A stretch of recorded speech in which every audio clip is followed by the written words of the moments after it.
Got it. Islam. Happy Sunday, everybody. Islam, Islam. I am Brother Hasan Bey, all rights reserved.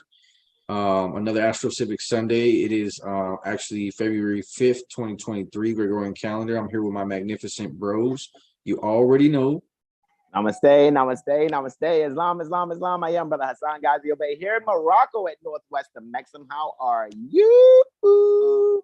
Man, I am ready to have a ball, bro. We already pre-gamed a little bit on this. Let us go in. I guess when bro, we gotta one of our other bros with us, but we wanted him to introduce himself. If you're there, brethren, I'm not sure if he's there or not or whatever. I know we can see him. I guess when he speaks up, he'll speak up though, guys, with the sauce.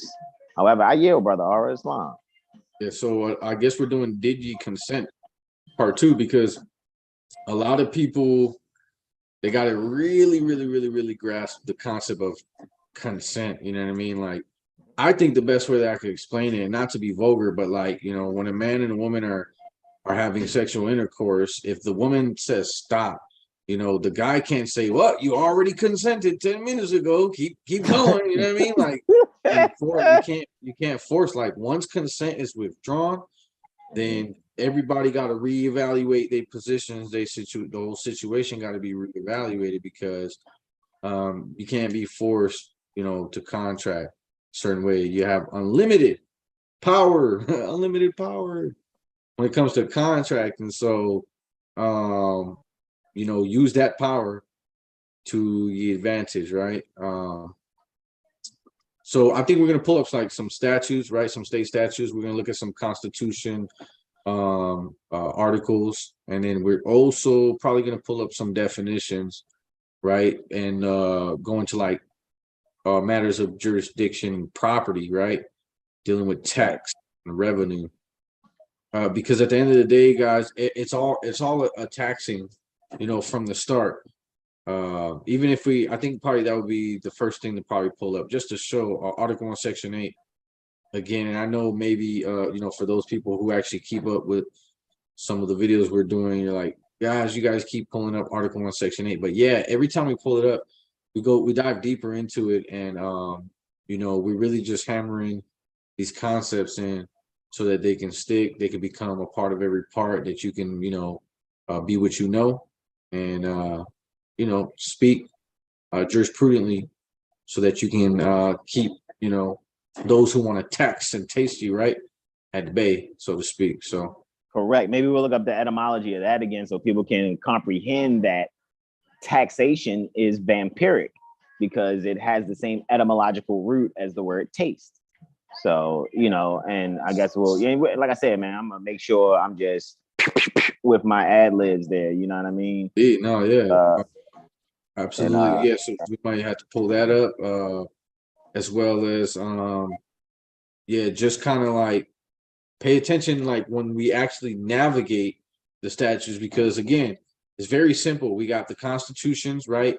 Before the Constitution, obviously, you got treaties. You got Guyana Shigoa, you know what I mean? Word.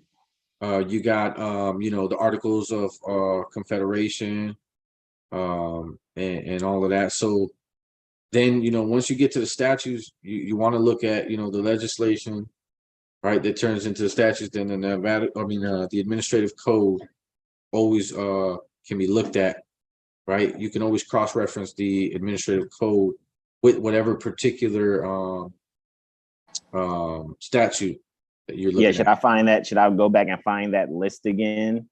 We could act what for the Constitution?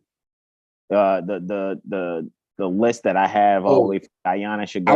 I don't think you ever actually presented it to the people. Oh, maybe I can actually then. Just, I know that I posted it, and it kind of broke up in like a chat before I posted it. Yeah, exactly. Let me put the whole thing at once. Yeah, I mean, you can if you want to. Again, that'll be fine. You know what I'm saying? Like, that'll be super amazing to do that again also. Yeah. And I'm sharing right now out to the jurisprudence gym. Could see if Malika wants to join us too, man. I guess I'll send her a link also. Let me do that too. Let's see if she's with it. because you already know, man, we do things in impromptu, improv type fashion when it comes to this, because guys, this is what we do. You know what I mean? Like, remember, I remember a few This years is ago, how we like, do it. yeah, no, no, no, no, Got your back. no, I got no, your back. Keep no. going. Yeah, you know what I mean? So it's like when it comes to that, right? Let me let her know we are live now, right? In vivo. In vivo ahora. So what I'm thinking is, like, you know, a few years back, you know, when people were really getting into like the bars, like doing calisthenic training on the bars, and a lot of people were into it. Now I remember, you know, back in like maybe it was like 2013, 2014, when I really saw like one of my younger siblings really getting into it like that. And nobody was doing it near the Baltimore Corporation like he was, to the point where he inspired the whole movement near the Baltimore Corporation, and really working on them bars and doing the calisthenics or whatever. Some people know him as Action, some people call him Rockwell, right? Long story short, that's what we're doing with jurisprudence. We're making sure we're exercising on these bars and really ripping apart the bar, which is the British accredited registry. You know, because what we're doing is we have clear comprehension in our minds that, okay, these people are acting under a mindset where they think most of the people are dumbasses. So the few of us that do speak up, they think they can just like get rid of us by hiring people that have sworn an oath to uphold the Constitution against all violators, foreign and domestic, which means they can be bought. That means these people can sell out and be bought off. That's supposed to have sworn an oath to the Constitution against all violators, foreign and domestic. So what we do, according to mission preemption, because preemption is to buy before they sell out. And all we're doing in how we buy these individuals with our documentation, what we're going to be doing is sending in documentation and asking them just simple stuff. Hey, okay, this is your job, right? Have you read this portion of your job? Have you read that portion? And that would in itself would be a buying, so to speak, because it's like, you know, if someone would say, hey man, look, I got this perspective. Let me see if you'll buy it. You don't have to buy it, but you can if you're not. So in so-called connotative linguistics, and like slang, you know, slang language, so to speak, or in slang terms. So how do we buy these beings before they are bought by the barristers who are enforcing the National Conference of Commissioners on universal state laws? What you do is you go and show them, hey, look, all right, are you taking an oath to the NCCUSL, or have you really sworn an oath to uphold this? Because anything else is like, you know, then the people at large need to get ready. If, you know, people cross their property, shooting them in the head. But that's a sheriff, that's a police, shoot them in the head. Because as soon as they go beyond what their jurisdiction is, or they're trying to use military, you know, powers, granted, you know, we don't walk around with as much as a penknife, Moorish Americans, right? I'm just saying, like, at the end of the day, that's why we need to be, you know, really great with our pen, because the pen is mightier than the sword, and make sure we write the correspondences necessary preemptively before there's an issue or anything like that. Or even if there is an issue, to just remind them, hey, you know, you can't do what it is that you're trying to threaten to do, correct? So I really think that that's mainly and mostly important, because anything else is trying to force the people into a jurisdiction of rules that they don't have to follow. Even when it comes to so-called court rules and when to put in something or whatever. Oh, for this time. Well, what kills time? How do you kill time? How do you travel through time? Alrighty, in a document, nunc pro tunc, which is Latin for now for then. Oh, well, it's past this statute of limitation. Fuck that statute of limitation, because that statute of limitation limits my free speech. Fuck are you talking about? That's how I see it. Period. Anybody disagree? Let me know if you disagree. Go right ahead. I have no problem with your disagreement. What I'll do is I'll eventually go get my phone so I can see the chat too, bro. Matter of fact, let me go do that now. Anybody want to add their wisdom there? I yield. Yeah, bro. County officers. should only be Go ahead. should You only said be county trying officers. to administer county property, or if they have some, contract with the city and they can administer the city's property to a certain extent or whatever, or exercise certain jurisdiction in certain, city limits or certain county limits or certain state boundaries or whatever. However, at the end of the day, they're not supposed to be talking to you, trying to administer your rights and your property. Correct. And that's They're why not we're going in today on that. Like, so anybody facing anything from eviction to so-called traffic tickets to, basically anything. Now, if you injured somebody, you created a corpus delicti, corpus delicti is actually how it's pronounced in the Latin, corpus delicti. If you created that, then okay, you have to deal with justice accordingly. You know what I mean? Unless you were doing things in self-defense, seriously in self-defense, not just using it as some punk ass out. Alrighty, like seriously, you know what I mean? However, other than that, if that isn't going on, then there's an issue, right? Because law deals with that specifically. Oh, there's an injured party, then the law must take its course, right? The justice must take its course. Oh, it's equity. There needs to be some balancing, some equalization that needs to happen. Okay, well, you broke this guy's vase and he can't put his flowers in it anymore. So since you broke his vase, you need to replace his vase or vase, however you like to say it. That's equity, right? And anything else, you know what I mean? As we was going over in the jurisprudence gym, I think Thursday, even when Malika mentioned it, was dealing with, maritime law and admiralty, which is basically, let's see what the fuck we can make up and see if you'll fall for the shit. Can I put paint on your face? Are you going to duck? It's like whack-a-mole almost. Somebody goes to put paint on your face. Are you going to move? You know what I mean? And then put paint on their face when they reach in. It's like, look, motherfucker. And that's what we're doing. Doing mission preemption is putting, paint on people's faces, period. That's just what the fuck it is. Right? So, are you gonna duck? It's like whack. Let me mute that. So peaceful greetings to you all in the chat. Good, bro. I see you put that there. Slim Herb and peaceful greetings to you. And let me say my trying to put the last portion, but it's being funny. What'd you say? Oh, there it is. I was trying to put the last portion before somebody split it up, but it's all good. Somebody already spoke? Yeah, somebody said something after I put the first two. Because, man, YouTube, I didn't even say that much. Like, I don't even see how it's not letting me put, like, a little paragraph. But whatever. Yeah. So you want to read off what you put there in the chat? Oh yeah, so we actually have my brother here put together a very I would say potent list here, right here. It's powerful right here. From top to bottom, right? Zero. We're talking zodiac constitution, right? That's top. All right, then Muslim law, of course, also Guyana Shigoa, right? The great law of the peace. One, okay, so that will be like zero. We're going 0 to what? We're going 0 to 12 here. Right. So Islam. So then one would be the Articles of Federation or of Association, pardon me. Two would be the Declaration of Independence. Three would be the Articles of Confederation. Four would be the Treaty of Peace and Friendship. Five would be the North American Republic Constitution for the United States, for America. 1791. Oh yeah, I guess I don't know. I think that was a typo right there.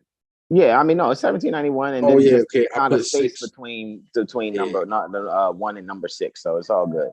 The yeah, 1 in 1971 and number 6, but it's all good. That's why we're saying it right now, and it is what it is, bro. Do your thing. Number 6 is statutes at large, right? Public law.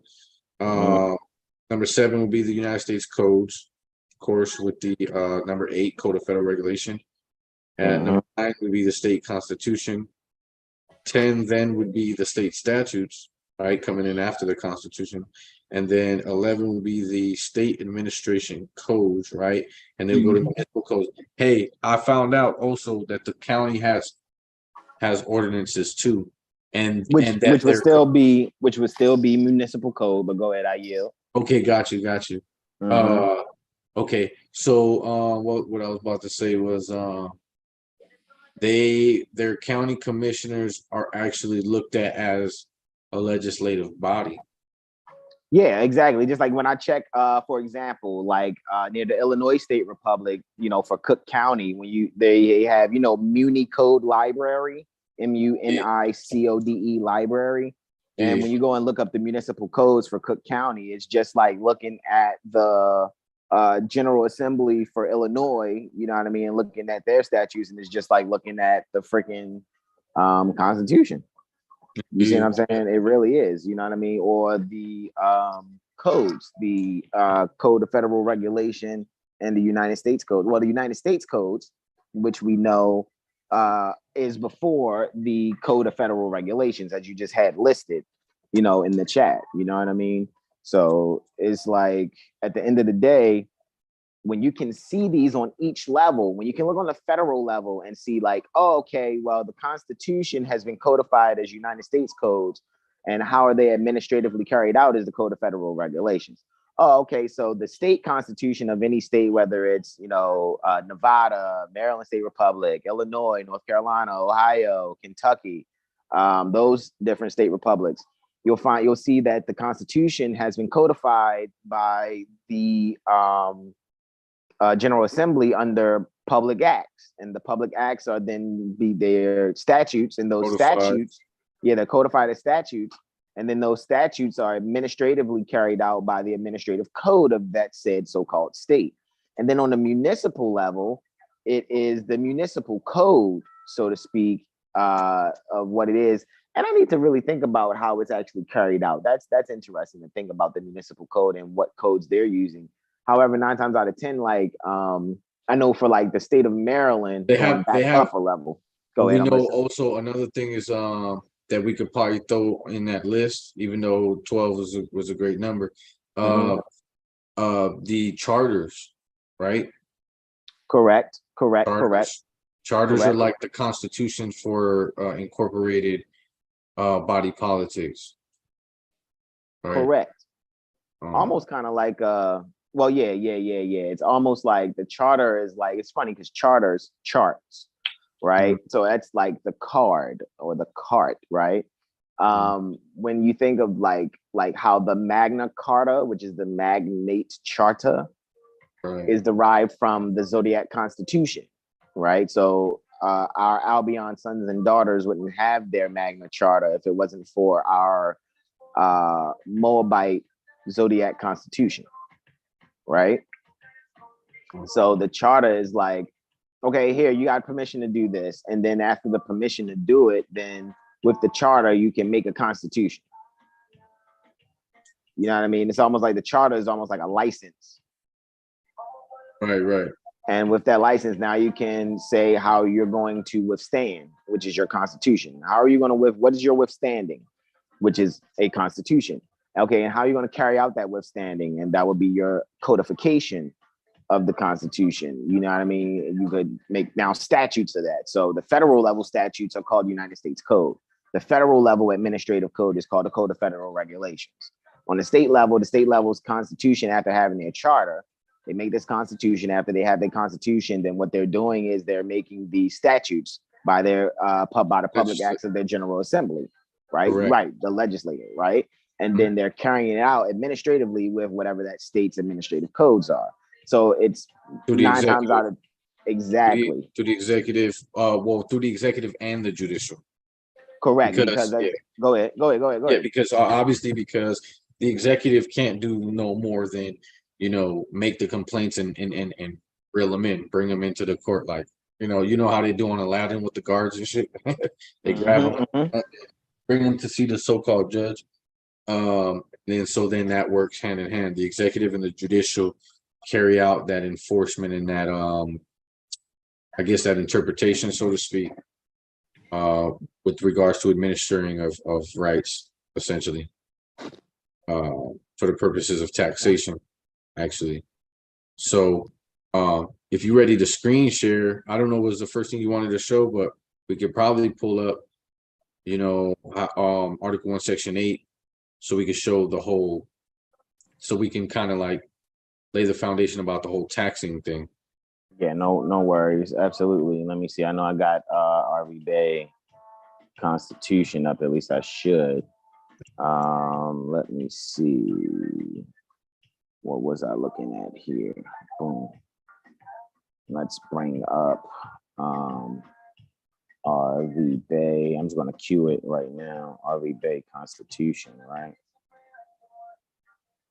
Then I'll do the screen share. All right. 2 seconds. PDF. Boom. Should be under. Boom. There we go. All right. So let me come back here. And guys, make sure you're taking notes on this, because all we're going to do is just draw a connection here. And we want you guys to see and recognize a pattern. So we're going to show you the federal level, then the state level, and possibly we get to the municipal level. However, I feel like we're going to do enough explanation just through between the federal and state. You'll get it when it comes to the so-called county or city. All right. So let me do a screen share here. Start the broadcast.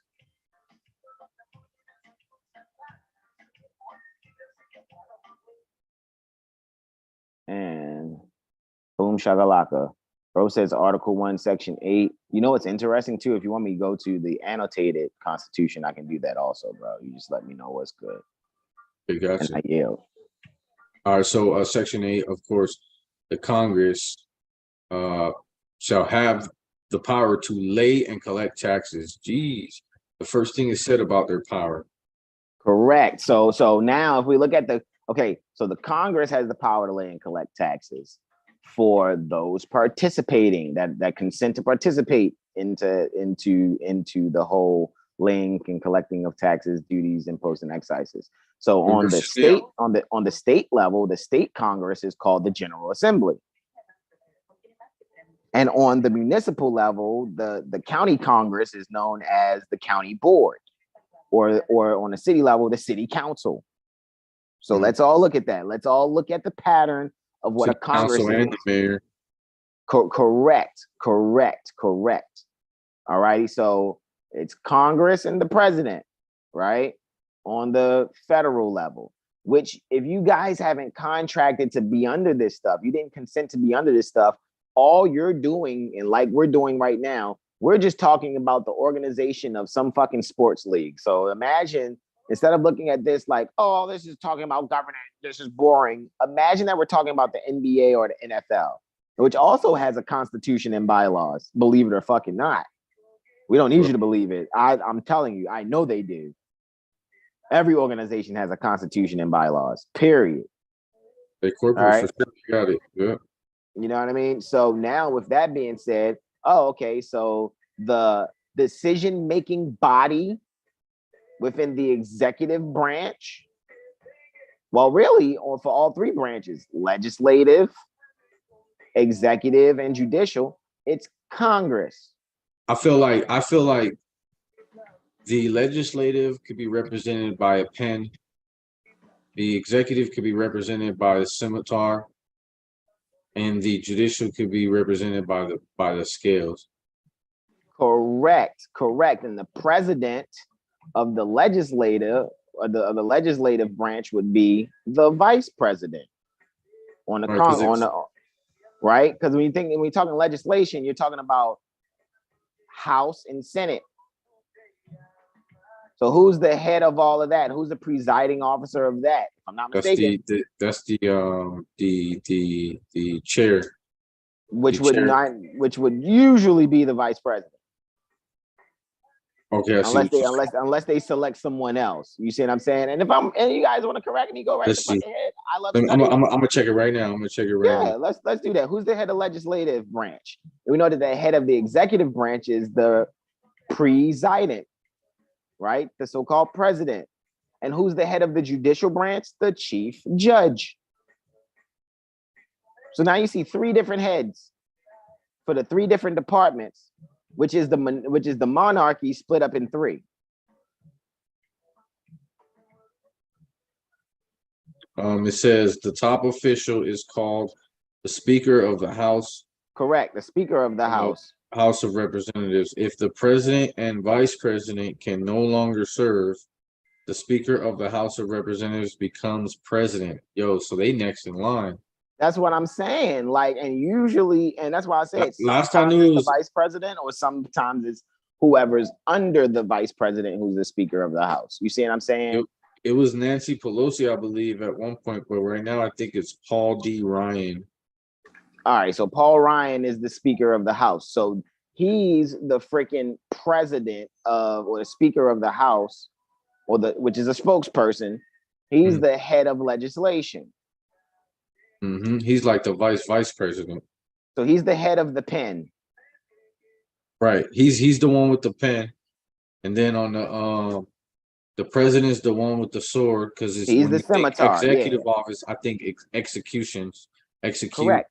To execute, right? So I'm looking at, so the scimitar would be the president would have the scimitar, the speaker would have the vice president could have the baby scimitar.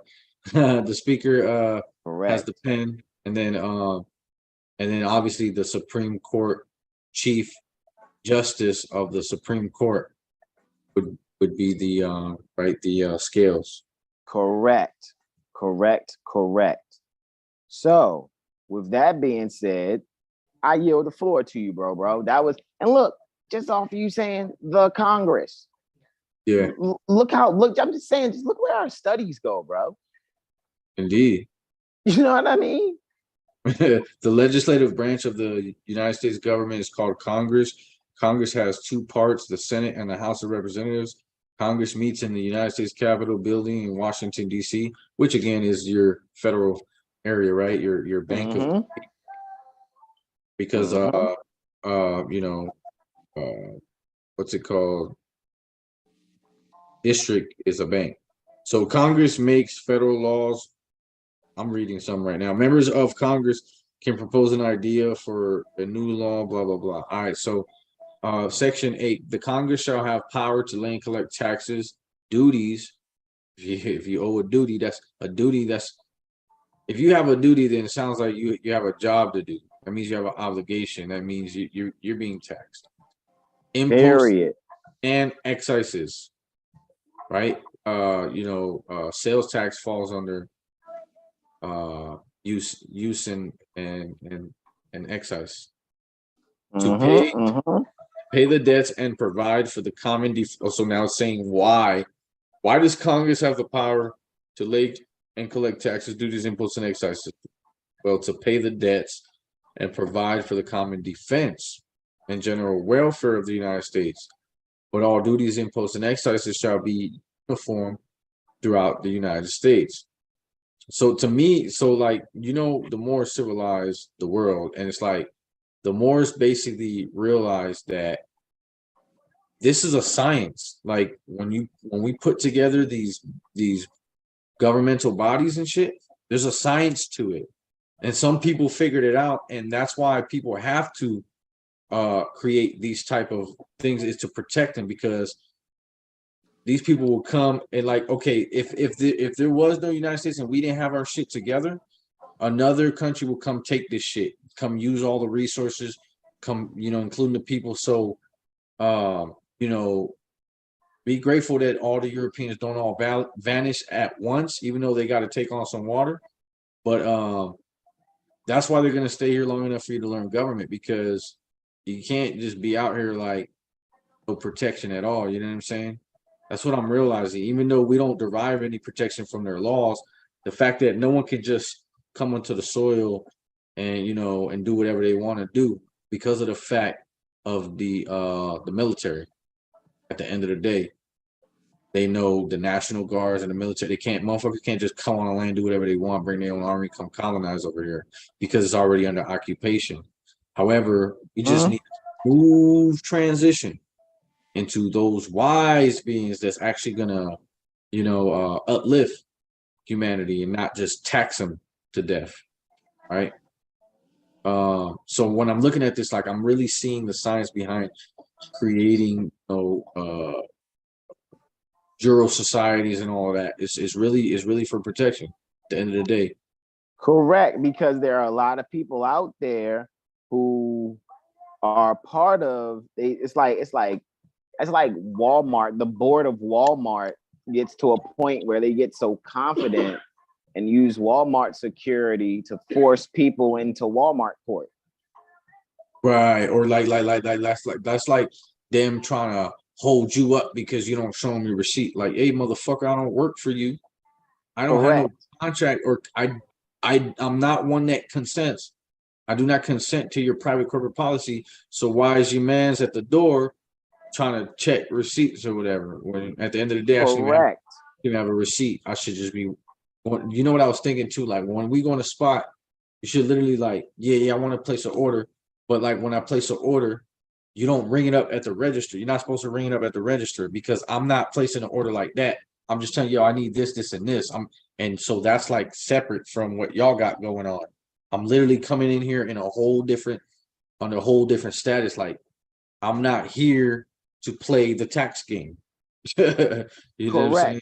Correct. That's why, you know, Moorish Americans need to really be serious about being Moorish American, not because it's cool or it seems like that's what they need to do to no longer be black. It's not just that. You guys need to be fucking industrious. Seriously. Like, I mean, I'm not gonna, you know, show anything. Like my baby's next to me right now, being industrious as fuck. Like, there's things that can be, you know what I mean, given to people, people can transact for, that's coming right from her hands. And I'm looking at it. You know what I mean? Like, instead of going to Walmart to get a painting, you can get one, you know what I mean, from my baby for real. Like, that's how I'm looking at it.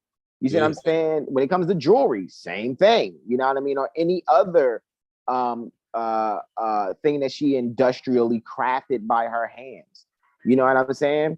Even that, oh, you need a plunger? Great. Then there should be people with equipment to make really great plungers, not just some bullshit, like cheap ass shit, like some cheap dollar store plastic handle shit, and you go to suction it and the fucking handle comes out the fucking, you know what I mean, rubber.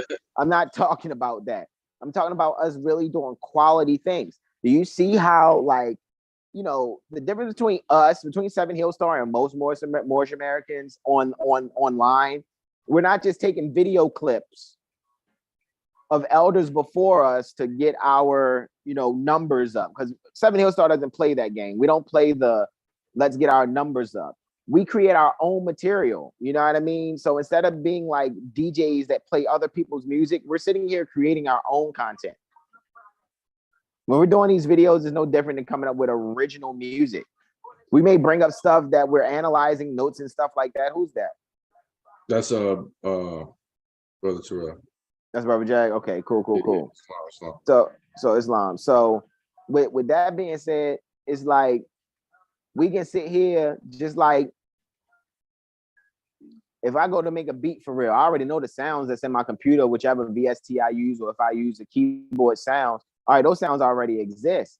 That's just like if I go to make a meal, you know what I mean? I go to get the ingredients for the meal. Okay, the ingredients are the ingredients. Cool, got these peppers, these onions, these, you know what I mean? This chickpea flour, these tomatoes, whatever.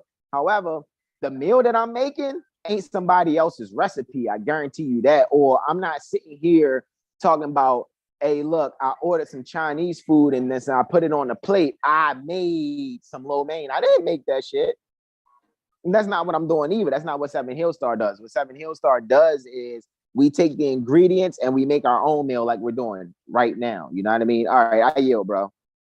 Yo, by the way, requirements for U.S. senators is you have to have attained the age of 30 or older. And guess what are the other two qualifications? You gotta be a U.S. citizen. You said what? U.S. citizen U.S. citizen for 9 years and a resident of the state. So you got it. So hold on. So you got to be a United States business, and you got to be knocked in the head. Correct. And then you got to be knocked in the head. So that means that you got to. So being a United States citizen and a resident mean that you agree to be taxed. You agree to this right here. You're agreeing to do business in the state under the laws of the state and regulated by the federal government at the same time. So like you're basically agreeing to do business for the federal and state, and then for the fucking the municipal as well, because I know for a fact that municipal governments have licenses and they have fees. Like out here, the city and the county, like you have to get licensing from both. You know what I mean? So Gotcha. once you agree to be a resident, you say you got your residencies in the state, you are saying you're doing business at the pleasure of the governor and the president. Correct. So you guys got to be really wise. Like, stop trying to be grown just to prove to people that, oh, I'm grown, I can take care of myself. You're an idiot because you don't even know what you're setting yourself up to do. And stop being offended when I say you're a fucking idiot, because we're actually being loving. I and my brothers are probably the only real men in your lives. Let's never fucking forget that. You see what I'm saying? Like, unless you got like other beings that are just really good-hearted beings that are your family members, so to speak, and they are principled men. You know what I'm saying? Like, those are the only other ones. They're not on some fuck shit. Other than that, when it comes to being who we're supposed to be and honoring our ancient foremothers and forefathers, being Moorish American, 9 times out of 10, Seven Hill Star Astrology Firm is the only real men in your lives. So you guys get to actually see what an actual man is every time you tune in to Seven Hill Stars YouTube. Seriously. Everybody else is just trying to be private man and private woman without really honoring their ancient foremothers and forefathers. Seriously. And that doesn't work. We've already seen the history on that. And then we watch how things happen and how history repeats itself because some people just against the prophet. That's just what it is. You can't be against the prophet. Because as soon as you take that position, you got to deal with the consequences. I yield. Yeah, so you see it says to borrow money on the credit of the United States and to regulate commerce with foreign nations and among several states and with the Indian tribes. That is literally like the basis for almost everything they do. It's them regulating foreign and interstate commerce, or establishing a post office or some other needful building to carry out the legislation. Scroll down to 17 so we can show them that real quick. Oh, and 14, which it says to make rules for the government, right? And regulation of the land and naval forces, not to make rules for whoever they put their eyes on. And then to exercise exclusive legislation in all cases whatsoever over such district, over such bank. Remember, they play monopoly. Not exceeding 10 miles square as may, by secession of particular states and the acceptance of Congress, become the seat of government of the United States, and to exercise like authority over all places purchased. Not all places that they feel like it just because they feel like it. All places purchased. And not just all places purchased, but places purchased by the consent of the legislature of the state in which the same shall be, for the erection of forts, magazines, arsenals, dockyards, and other needful buildings. So that's why it's so crazy. That's what I was saying about when, for example, let me just give you the quick reference here, just to kind of. So I'm gonna find you a joinder on the state level to what we're reading right now. I'm gonna give joinder just to give people an idea of how that works. We have NRS 266.265.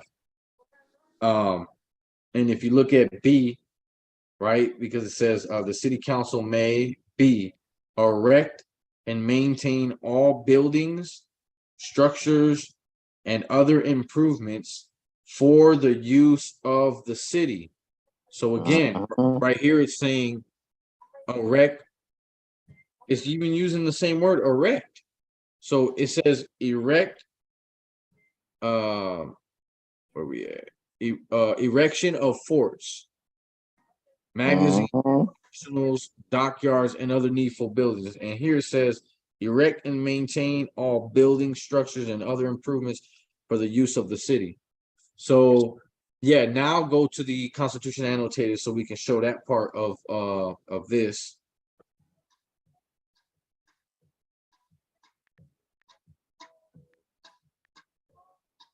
Constitution annotated coming right up. Boom. Appreciate you, bro. Article 1, Section 8, Clause 17.2.1. Indeed. Almost there, bro. Section 7, Section 8, Clause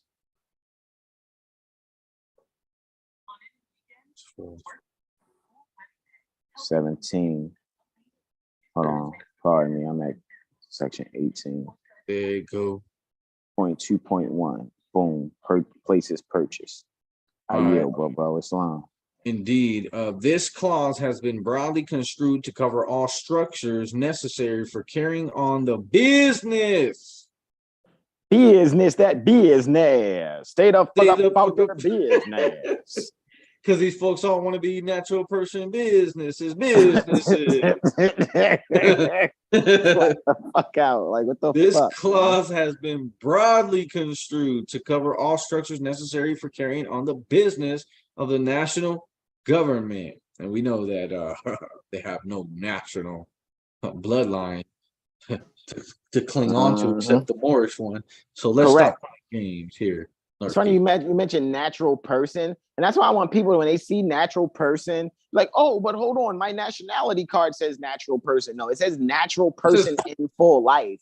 Yeah, that's right. Different from a natural person. A natural person of a corporation, different, yeah, is different. That's why you have the Naturalization Act of July 14th, 1870. That's how you become a natural person. You see what I'm saying? However, free white persons, right, are Moorish Americans.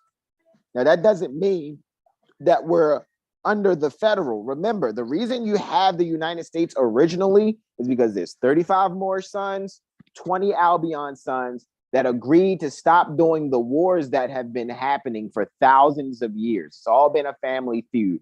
So the reason that there's a United States originally, not due to the corruption that's the corruption that's happening now, is what needs to be cleaned up. There's so many people that needs to be hung right now. Go ahead. What you say, bro? When you explain it that way, it sounds like a whole lot of gang shit. Because you know that most gangs that beef with each other, it's like a history of family feuding. Like, oh yeah, in this year they killed our uncle, and this year, you know, we got like that shit becomes a family feud where, you know, why are y'all killing each other? What you mean they killed my peoples? And it's just been a family feud the whole time. And that's like pretty much what that sounds like, some gang shit. Yeah, I mean, and that's why we got to clean this shit up, because what we're not doing so that our days along upon the earthland is we're not honoring our ancient foremothers and forefathers, collectively speaking. There are people who get a little fucked up paycheck. They even work for Social Security or state police or the police department or the fire department, or they work for IRS. And they think because they're doing the right thing, quote unquote, they're not doing the right thing. They're being able to be compensated for not doing their job, because their job is to only be policing and taxing first and foremost, as we see, right? Themselves, as you said, it's only supposed to be themselves. That's because they allow people to volunteer. Like, if you want to come and put an application in and say you're a resident, who are they to tell you that you're not?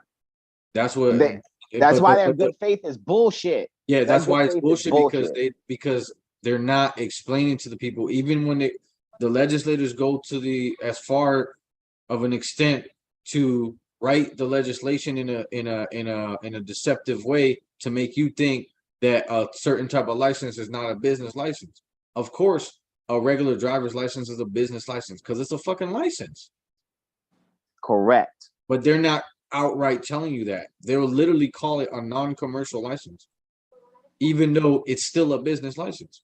Non-commercial sounds very religious, because when I start seeing the non in front of stuff, it means it's dealing with some type of like non-federal. You know, it's non-federal, like a church.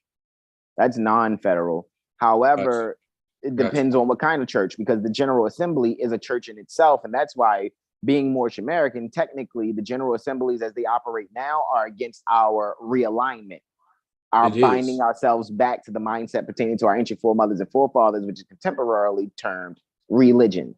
All righty. So since that's It's the foreign. case, It's foreign. How many Moorish Americans are writing laws in the House and Senate? The answer is 0. And then once you know it's 0, then you know that if you're operating pursuant to those statutes, then what is actually happening is you're operating pursuant to a foreign church's mindset. Like that's not your original mindset of governance amongst self, right? So it's like now you're dealing with a foreign perspective, and it's going to throw you off balance. It's what it appears to be. Not saying that one can't function within it, you know what I mean, and do what they got to do. Well, like if you're doing that, just know that you're playing. Like don't try to come back later and say, oh well, no, you're playing that. That's the game you chose. You chose to be a federal agent, state agent. You chose to do business the state on that level. You chose to be taxed. So flat out, that is a flat choice. Out. Yeah, that's what it is. And then the people, oh, I didn't know that. And that's where the ignorance of the law is no excuse, because why did you volunteer to do something you didn't completely comprehend? Do you volunteer to play basketball and not know what a fucking double dribble is? Do you not know where out of bounds is? You think you're going to go in the bleachers and shoot your jump shot? And then you're going to get mad when somebody goes, yo, that's out of bounds, yo. Check out, yo, turnover. No, man, fuck that. I should be able to shoot wherever I want to shoot. They're oppressing me. Yeah. How are the you? The referee is oppressing me. Exactly. Like you didn't read the rules, dumbass.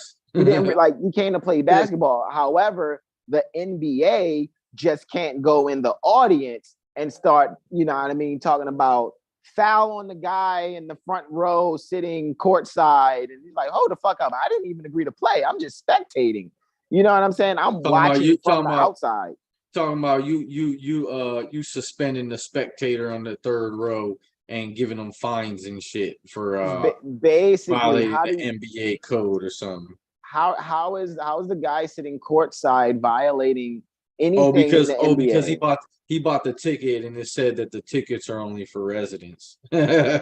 Oh, that's then that again then would be he was engaged in foreign or interstate commerce when he bought the ticket. Looking at but the Supreme Court of the NBA has only the original jurisdiction pertaining to that fucking rule. And if the Supreme Court of the NBA doesn't say, we're saying court with a court played sport here. Right. And so if the Supreme Court of the NBA doesn't go, hey, look, hey, man, the fuck that you're talking about charging someone sitting courtside, that's notwithstanding. You can't do that. That's notwithstanding. So we strike that ruling down in the favor of the guy sitting courtside that has season tickets. So I see how they're doing it now. Okay, so like, so technically, then one should just be able to just walk in and say, I'm not an NBA agent. I'm just here to watch. But what these other people are coming is like, and it's so funny because these sports fans, they always say, we go into the Super Bowl or we go into the finals. Like you're not playing for the team, but I guess they do think they're playing for the team. So, and that's how people are that volunteer to be a fucking resident in the city, in the county, in the state. They're just fucking people painting their bodies, half this side blue, this other side white, talking about, I'm an agent of the corporation. Sit your dumb ass down. Yo, you ain't got no contract. You're not first string, second string, or third string. You're not even a fucking water boy. But see, that's why, and then guess what? And then they get the merch and they get all that other stuff. So now they're even wearing the jerseys to the thing. So it's like, okay, so you are part of the franchise. Remember that in sports, they're franchise teams. If you ever played Madden, they got even franchise mode on there. So correct. So you're franchisees of the franchise property of the NBA. But in on a federal level, it's franchise property of the United States. That's Fox Steel Company or whatever. I gotta memorize that one. I keep forgetting. But the wheel steel wheeling company or whatever. Yeah. Versus as Fox far As far as what again? What was the case law? That quote from the case that says U.S. citizens are therefore franchise property of the federal government. Got you. I think it is. I'll look it up right now. Yeah, look it up. Yeah, because I was about to say I could have did a search real quick, but I was going to leave this right here. Go do your thing. Yeah, no, you're good. All right, I'm still sharing out too. So this, my fault. Go ahead. No, I said I'm still sharing out on Instagram, just hitting up people's DMs like, yo, we're live. Well, go ahead, bro. I yield. All right. So this clause has been broadly construed to cover all structures necessary for the carrying on the business of the national government. It includes post offices and hospitals. Ooh, that's a big one, because if you're telling me that when a baby's being born at a hospital, that's the business of the national government that's happening. That's why you can't have your babies in a fucking hospital. But you've been socially engineered to paint your face 2 different colors. Talking that's about we're going to the delivery room. Sit your dumb ass down and do what your ancient foremothers and forefathers did. You better go squat in a river. Right. What'd you say? I was gonna say that my baby said it's not a medical emergency when you're bringing child to the planet. It is not a medical emergency. No, it's a natural emergency. I mean, I don't even know if it's an emergency at all. It's an emergency. He said it's an emergency. Yeah. The child is emerging. Yeah, but it's not an emergency. Right. So to speak. You know what I mean? It's not like, oh no, this is so horrible. No, it's life-giving, not life-taking. Oh, but there's so many mothers that have lost their lives. That's because they eat shit. They're not vegan. They're not alkaline. What'd you say, baby? Wheeling Steel Court. I found the case, bro. It's Wheeling Steel Court versus Fox. So we're gonna read that. My baby said the hospital is creating the emergency, right? When mothers show up there being with child. What'd you say? Laying on their back, because you're not supposed to be on your back bringing child to the planet. You should have at least 3 women around you, if not 2 women on each arm, and your consort really with you, actually there, either in front of you or behind you, comforting you. You know what I'm saying? And making sure that baby or babies are coming forth comfortably. You know what I mean? That's why I said, do what your ancient foremothers and forefathers did. They were probably squatting in a river somewhere. You see what I'm saying? To help the flow of that energy. You see what I'm saying? And there were women there along with the consort, provided if he was the type of man that really comprehended like we comprehend. You see what I'm saying? I'm letting you know now, I had no problem catching babies in my hand. I'm let you know that now. Experience. I'm speaking from experience, firsthand knowledge. All right, bro. That case law, I yield. Yeah. Well, actually, real quick, I wanted to show, if you can pull up NRS 266.265. You said NRS what? Because I got 3 windows already with NRS chapters ready. So which one? 266, chapter 266. All right, let's do this. 266.265. NRS 266.265. I think I heard you say. Correct. And this is to show the joinder, if you can find it. I guess that's not the one I want. I want the legislature. Yeah, that's what I want. Right there. 266. 265. Got you. You already know, bro. I got you. City property, general powers of city council, exceptions. Boom. I think I clicked the one under it by mistake. I think I just did it. A little bit. There we go. All right, there it goes. So now here's the joinder. We just read that the United States can lay the Congress can lay the taxes, to erect needful buildings or whatever to carry out the business. Now it says here, 1, the city council may control the property of the city, not control the property of the people. Oh shit! Pardon me. I think I just fucked that all the way up. Time You're out. good. Give me 2 seconds. Boom. This is what I wanted to do. What the Phuket, Thailand? Well, we know what I'm trying to highlight. I was trying to highlight what bro was actually reading. So, boom, there we go. Sounds this should be. Let's see if I had to zoom in. Did I have to zoom in on this shit? Okay, there we go.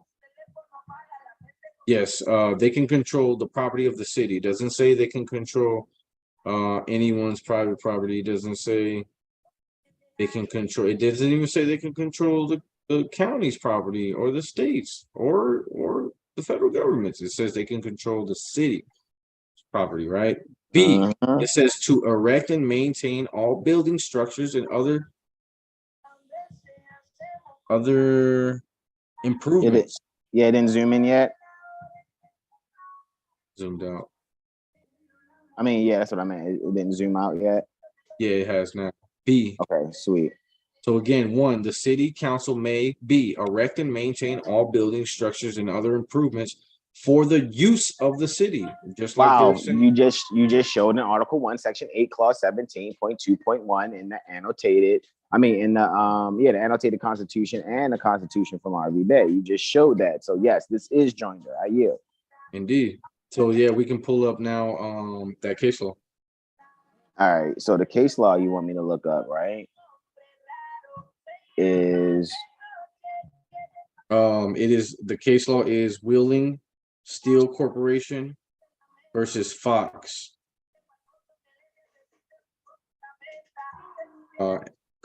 Tax.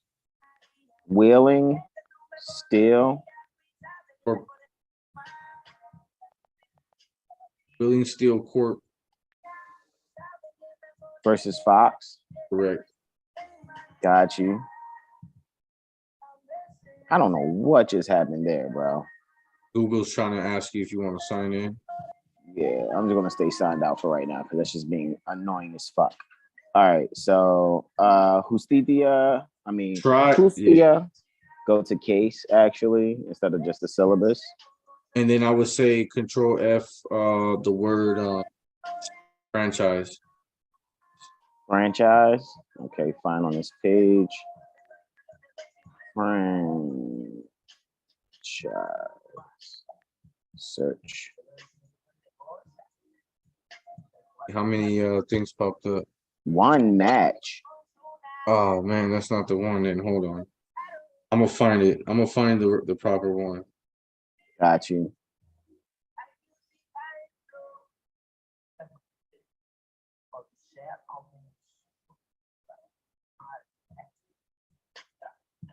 We need to keep that one in the archive. What's the quote again, though? What's the quote? It is. I found it.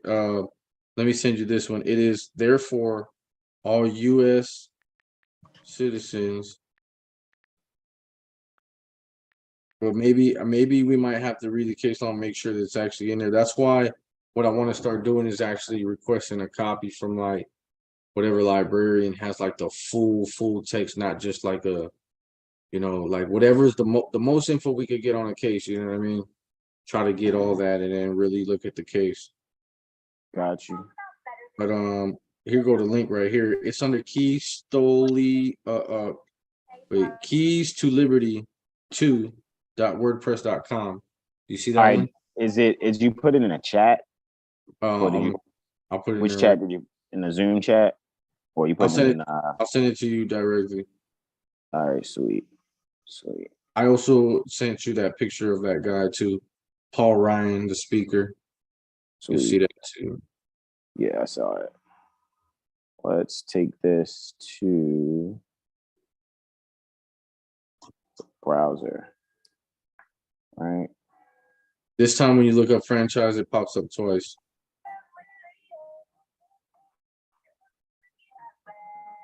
All right.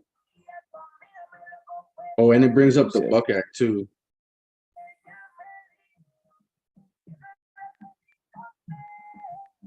Federal government has created a federal area within the boundaries of all the several states. That's the Buck Act. Hold on, wait, where is that at?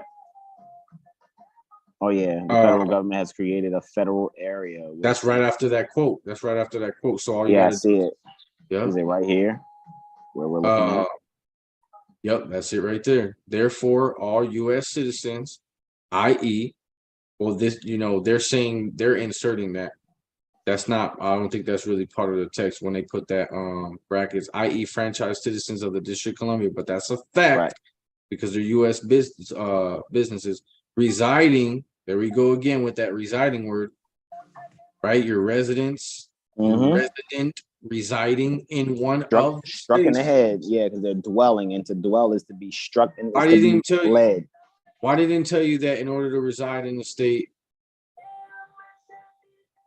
Never mind. It's just like that. It's not known. The people don't know that they're government. Like, well, yeah, it's like, okay, so you guys, it's like, you know what a franchise is? McDonald's headquarters is near the Illinois State Republic, right? What is it called? Des Plains, Illinois, I think. What the McDonald's corporate, headquarters is. So that's look at that as the 10 miles squared. You see the government. Yeah, it's the seat of McDonald's government. So McDonald's anywhere else outside of that building, that McDonald's area, which is only the building near the Des Plaines Corporation, right? Near the Des Plaines Corporation, which is only really within a building itself. However, that McDonald's headquarters is now franchising itself to other places because people want to volunteer to be owners and operators. In other words, they want to be runners.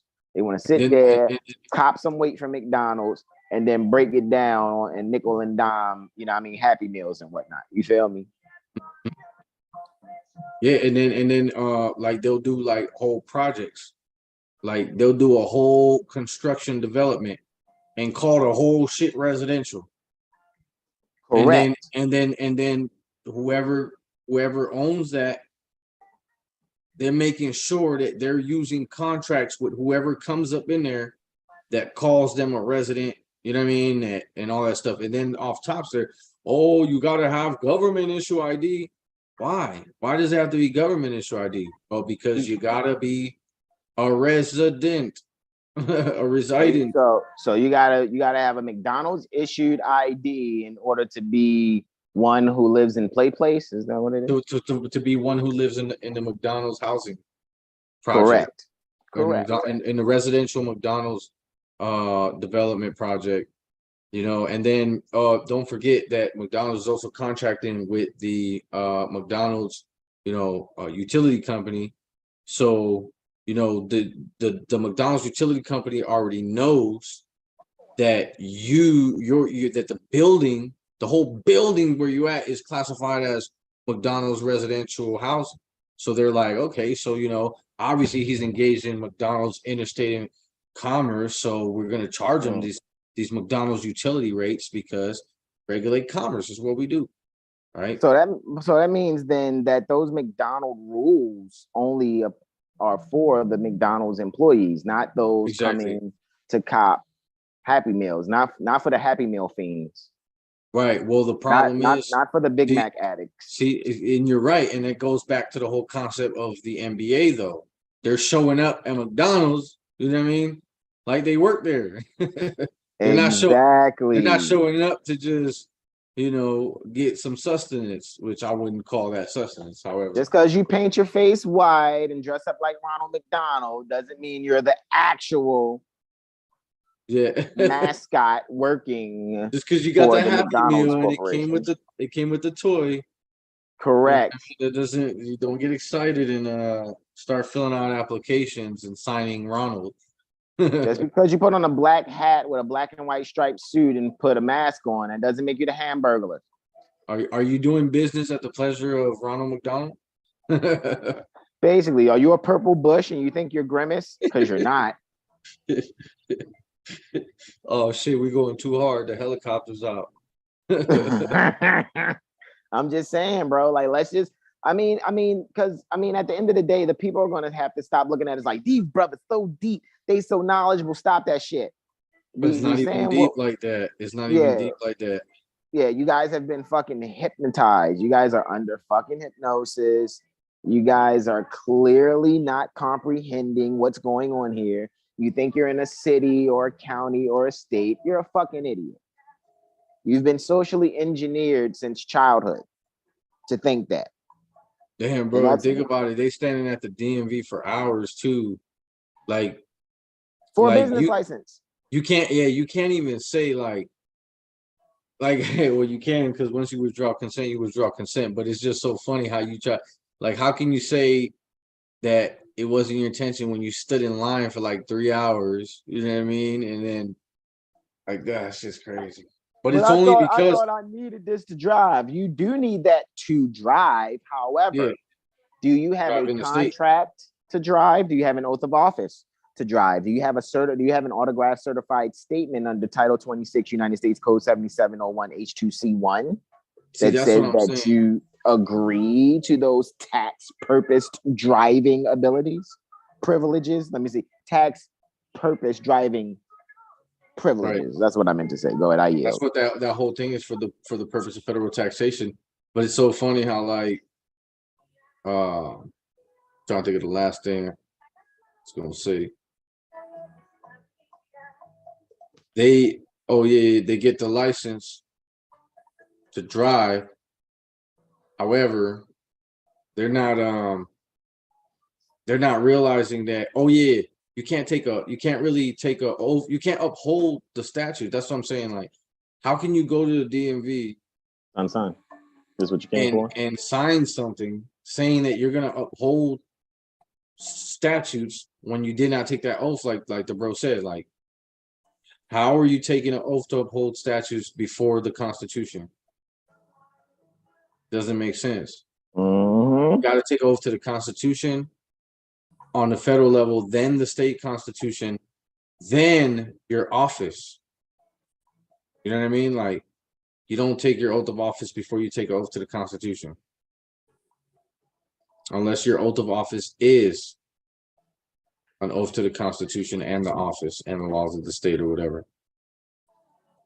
Correct.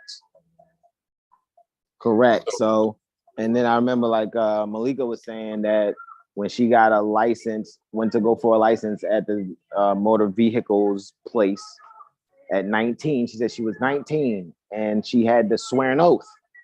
And a lot of, you know, so at that point, that should fucking let you know, like, don't say we're going to the Super Bowl unless you swore an oath to be some fucking cowboy or some shit or some saint or some fucking unless you're gonna be at fucking what they call it, their training camp. Unless you're gonna be at the training camp, bro, you know, catching passes and shit. Exactly. Talking about put me in, coach, like you with what, the foam finger? Let me put you in the game with the foam finger. Is that what you want me to do? You talking fantasy football or what?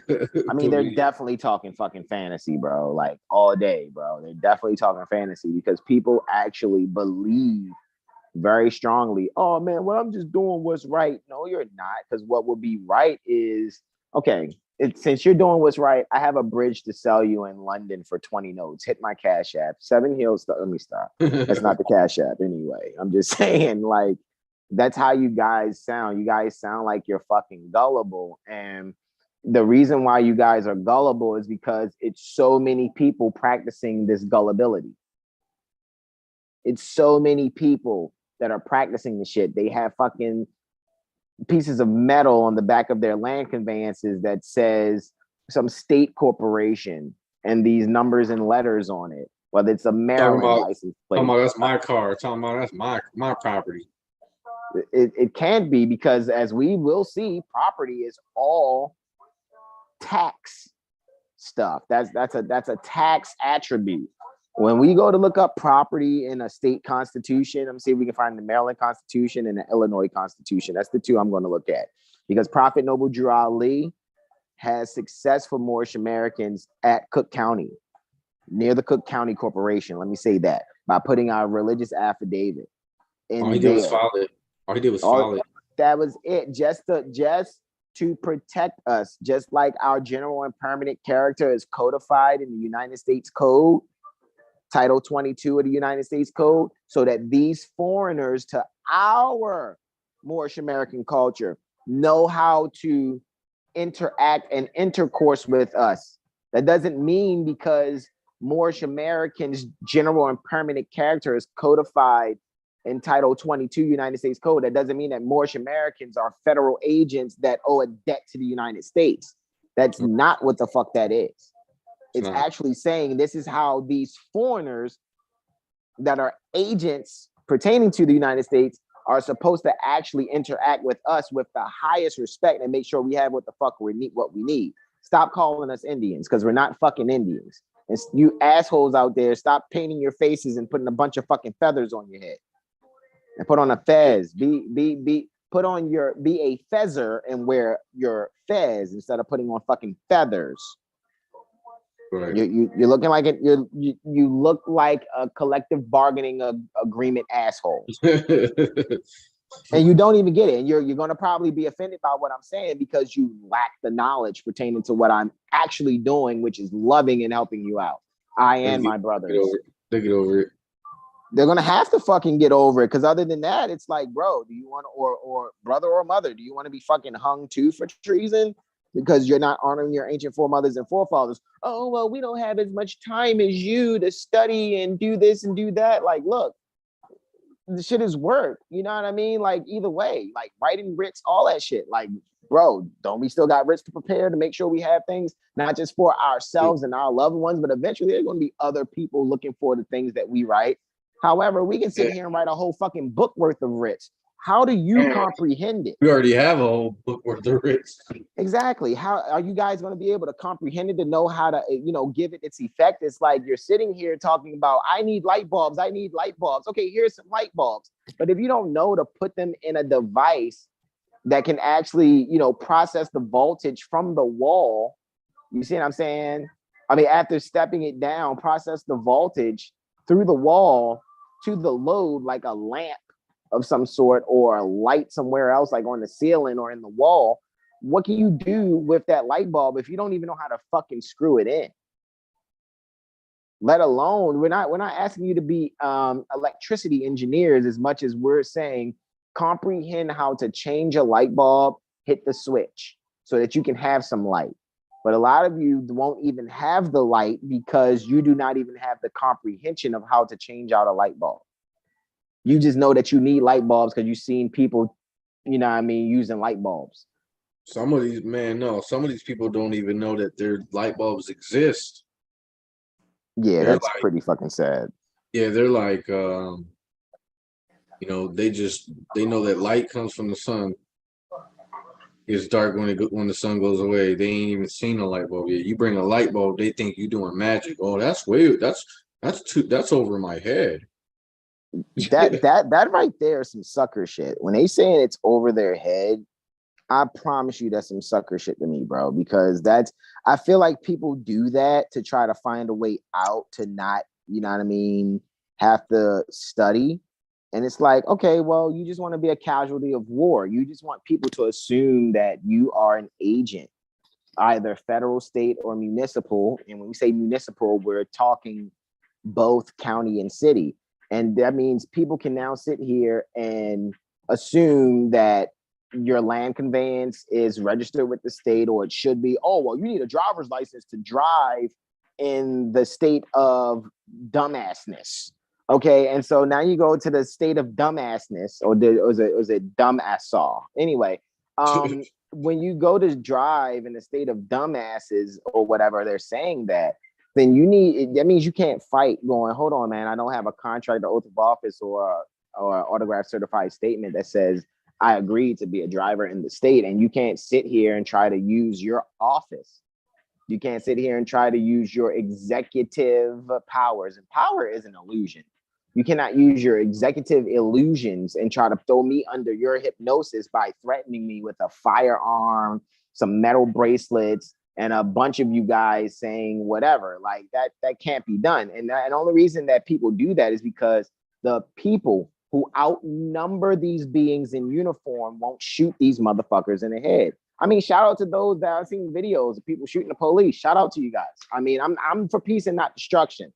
However, when people do not read their fucking job description, when people do not really know that they're not supposed to be doing certain things, I don't have sympathy for your ass. I'm reading your job description. I know your shit more than you do, and you're the one getting a fucking paycheck for it. Why are you getting a paycheck for not doing your fucking job? I don't comprehend that one bit. Not at the fuck all. I yield, bro. Yeah, they're definitely being managed, right? They're definitely being managed because I know at some point some of these people that work in some of these offices are seeing things, and I bet you their first time seeing shit, they're like, whoa, so that's how they handle things around here, right? And they don't have no choice but to probably like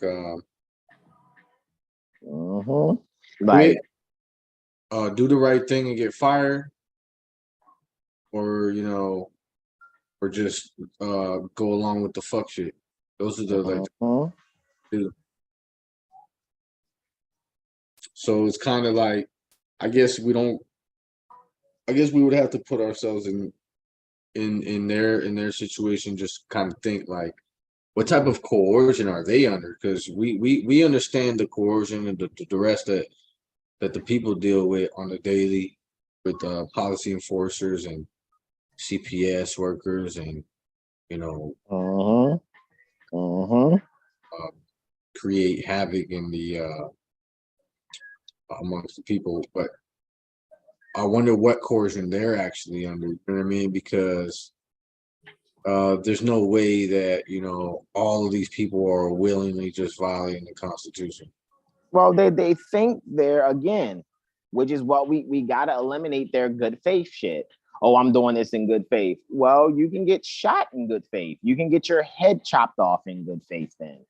Yeah. You see what I'm saying? Like that people keep missing the dual-edged sword pertaining to their practices. That's a dual-edged sword to this. Alrighty, it's clearly a dual-edged sword to this. Period. That's it. That's all. So you got to stop saying, "Oh, well, we're doing it in good faith." No. Nobody plays Monopoly in good faith. Then when you pass go and don't collect $200, then what the banker was doing in good faith was saying you should have known the rules. Yeah, this fool had the nerve to say he was doing something in good faith, but like, how are you doing something in good faith if I'm not the name that you guys decide to put a warrant out for, and when you're communicating with me, I'm telling you who I am, and then you end up stumbling across the name that has the warrant, and you take me for a name that I am telling you is not me. You're not doing it in good faith. I just told you who I am. Correct. And then some people will try to sit here and be like, "Oh, well, some of you people are afraid to use your name that your mother gave you." No. Let's be clear. Unless you're Moorish American, you can't speak on Moorish Americans. So when it comes to Moorish Americans, and 9 times out of 10, Moorish Americans, such as I and my brothers pertaining to the 7 Hill Star, we can speak on all global affairs because we have the superior claim on the planet. I don't give a fuck how that hurts your feelings. I don't give a fuck if that you disagree with it. So what? Your disagreement is incompetence, actually. At its foundation, at best, your disagreement is incompetence. Because if you knew and were competent on the topic and the subject, then you couldn't disagree, not in good faith. You would only disagree in dishonor. Yeah, because you can't say that, you know, oh, you know, I'm not government, I don't work for these people, I'm not a federal agent, I'm not this, I'm not that, but then still keep a certain mindset that came from that. You know what I mean? Like, me personally, like I got this hoodie on right now, but if I could, I'd be in garbs all day. You see what I'm saying? Because I want to exercise my culture. You see what I'm saying? Correct. Well, you got your fez on. As long as, to me, you already know. As long as you got a fez on, you good in my book, for real. Absolutely. Yeah. That's, well, like, you know, and see, that's the thing. one can say they're not this, they're not that, but they're definitely not doing something to distinguish themselves. They're definitely not practicing their ancient forefathers' culture, because otherwise they wouldn't still, be doing the same thing that the Negroes, blacks, and colors are doing. Correct. Going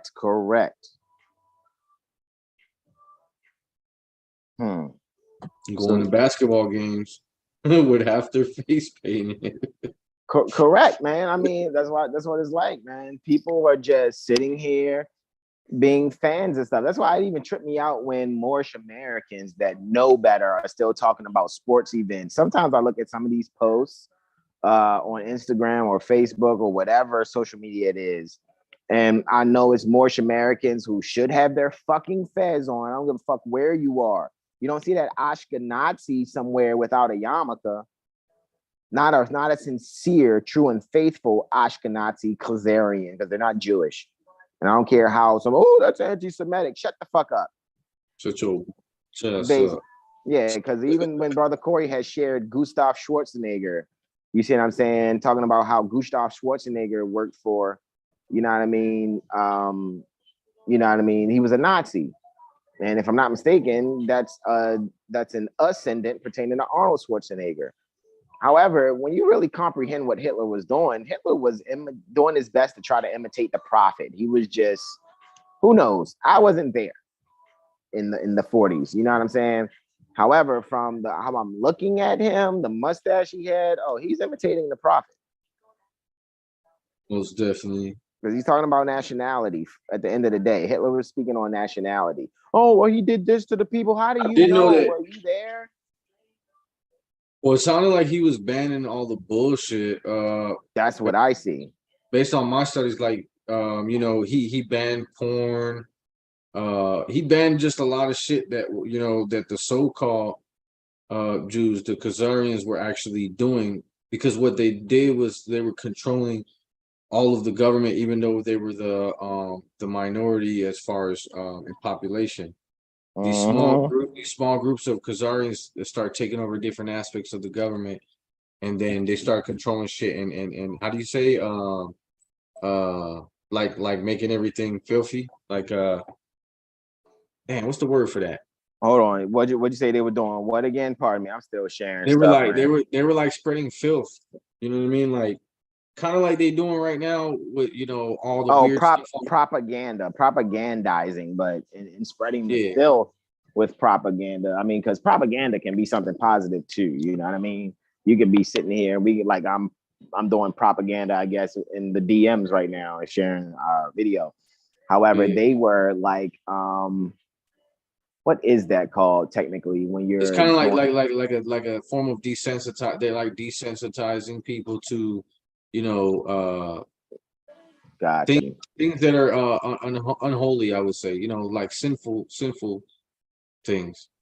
Got you. Okay, I get what you mean. Like they're just sitting there just it's doing like uncensored promotion. Yeah. What'd you say?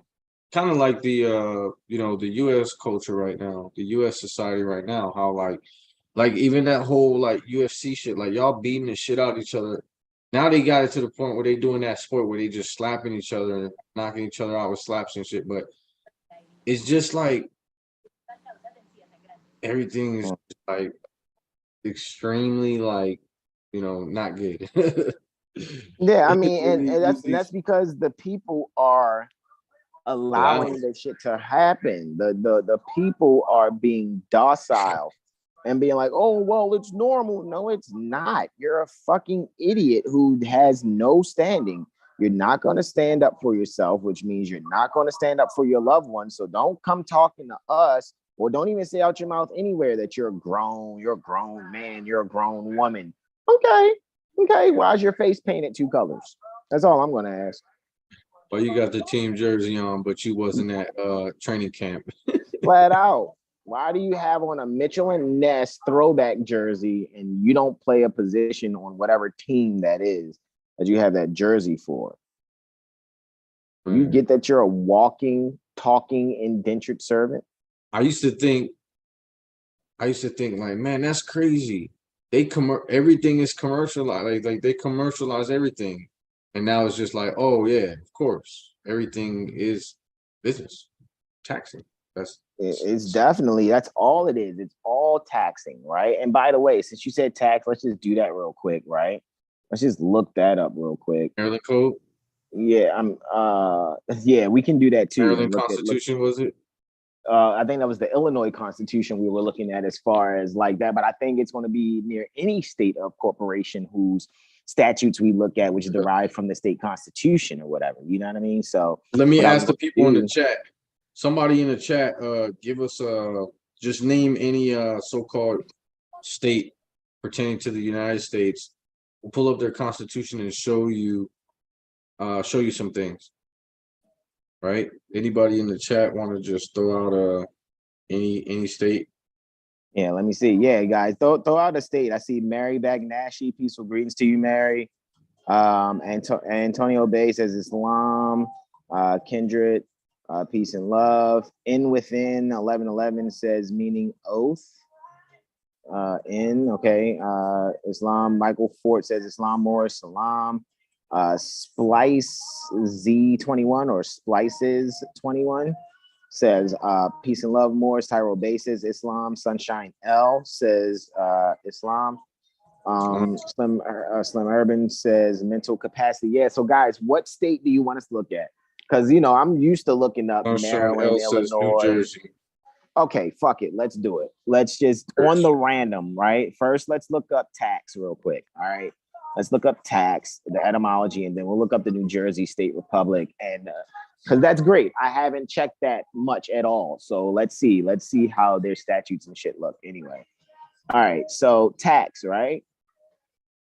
Early 14th century, quote, obligatory contribution. Time out, babe. Is this fucking Romeo Santos and Usher? I had no idea Usher had a fucking bachata record. That is Romeo Santos y Usher. It's a song called Promise. That's amazing as shit, bro. Because, you know, like I said, Romeo Santos is like the male Beyonce from the group Aventura. So it's like... I know Aventura. Yeah, okay, cool. Yeah, so Romeo Santos is just like, I'm the king. He's the king of bachata. Yeah. Soy rey. Right? Right? He be like smooth talking and shit. It sure does, yo. So I'm just realizing that him and Usher has a freaking bachata record. I'm like, hold up, I didn't know that. All right, anyway. Yeah, of course, baby.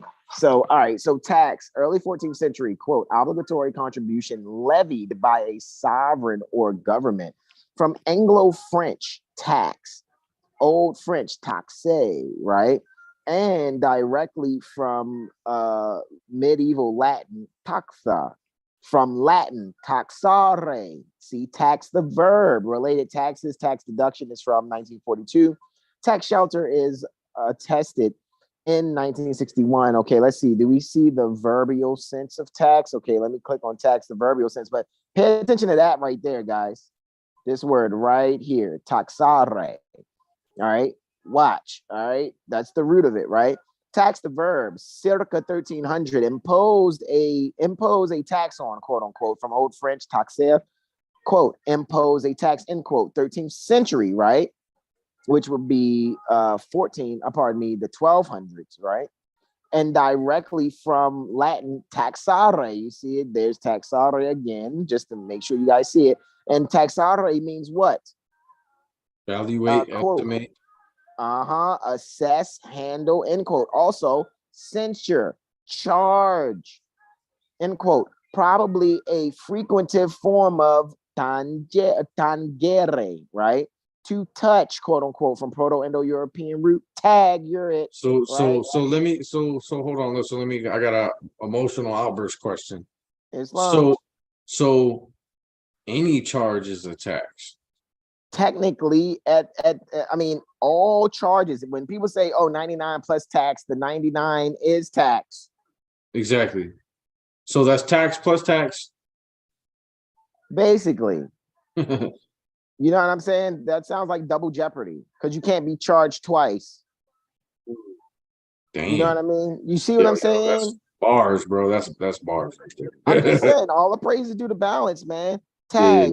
the prefix tag from the Proto-Indo-European root, quote, to touch, handle, sense of, quote, to burden. And Prophet Noble Drew Ali said, do not place a burden on my Moors. Quote, to burden. I know, right? To burden, put a strain on. Right, I know, right? That's why I said, let's really look at this tax thing, and then we'll go and check out the New Jersey State Republic's statutes or whatever. You know what I mean? To burden, put a strain on, quote unquote. First recorded early 14th century, so that's 1300s. That of, quote, censure, reprove, right? End quote. That brings up, you know, mixed kindness with reproof. That's in I think chapter 28, right? In the Quran. Is from 1560s. Its use in Luke 2 for Greek apography, quote, to enter on a list, enroll. That's why you like take me off the tax enrollment or take my property off the tax roll. Is due to Tyndale, related taxing. Now watch, let's look up the word taste. This is what I mean. Taxing is vampiric. It's very vampiric, because when you look up the word taste, here's the verb sense of taste. Around the same time, around the year 1300, circa 1300, quote, to touch, to handle. Wasn't tax to touch also? I want to tax your blood. Basically, from Old French, taster, the quote, or taster, right? To taste, quote, to taste, sample by mouth, enjoy, end quote, 13th century, so that's 1200s earlier, quote, to feel, touch, pat, stroke, end quote, 12th century, which is the 1100s, modern French, tate, right? From vulgar Latin, tastare, apparently an alteration, perhaps by influence of gustare, of taxare, a frequenting form of what? Y'all see that? Y'all see how tax and taste has the same root? So the IRS is an organization of vampires. However, you have to invite the vampire into your life, and that's the only way you're gonna get bit. Is if you invite the vampire inside, or you volunteer to go over the vampire's house. You're definitely gonna get your fucking neck bit. Period. Is that clear?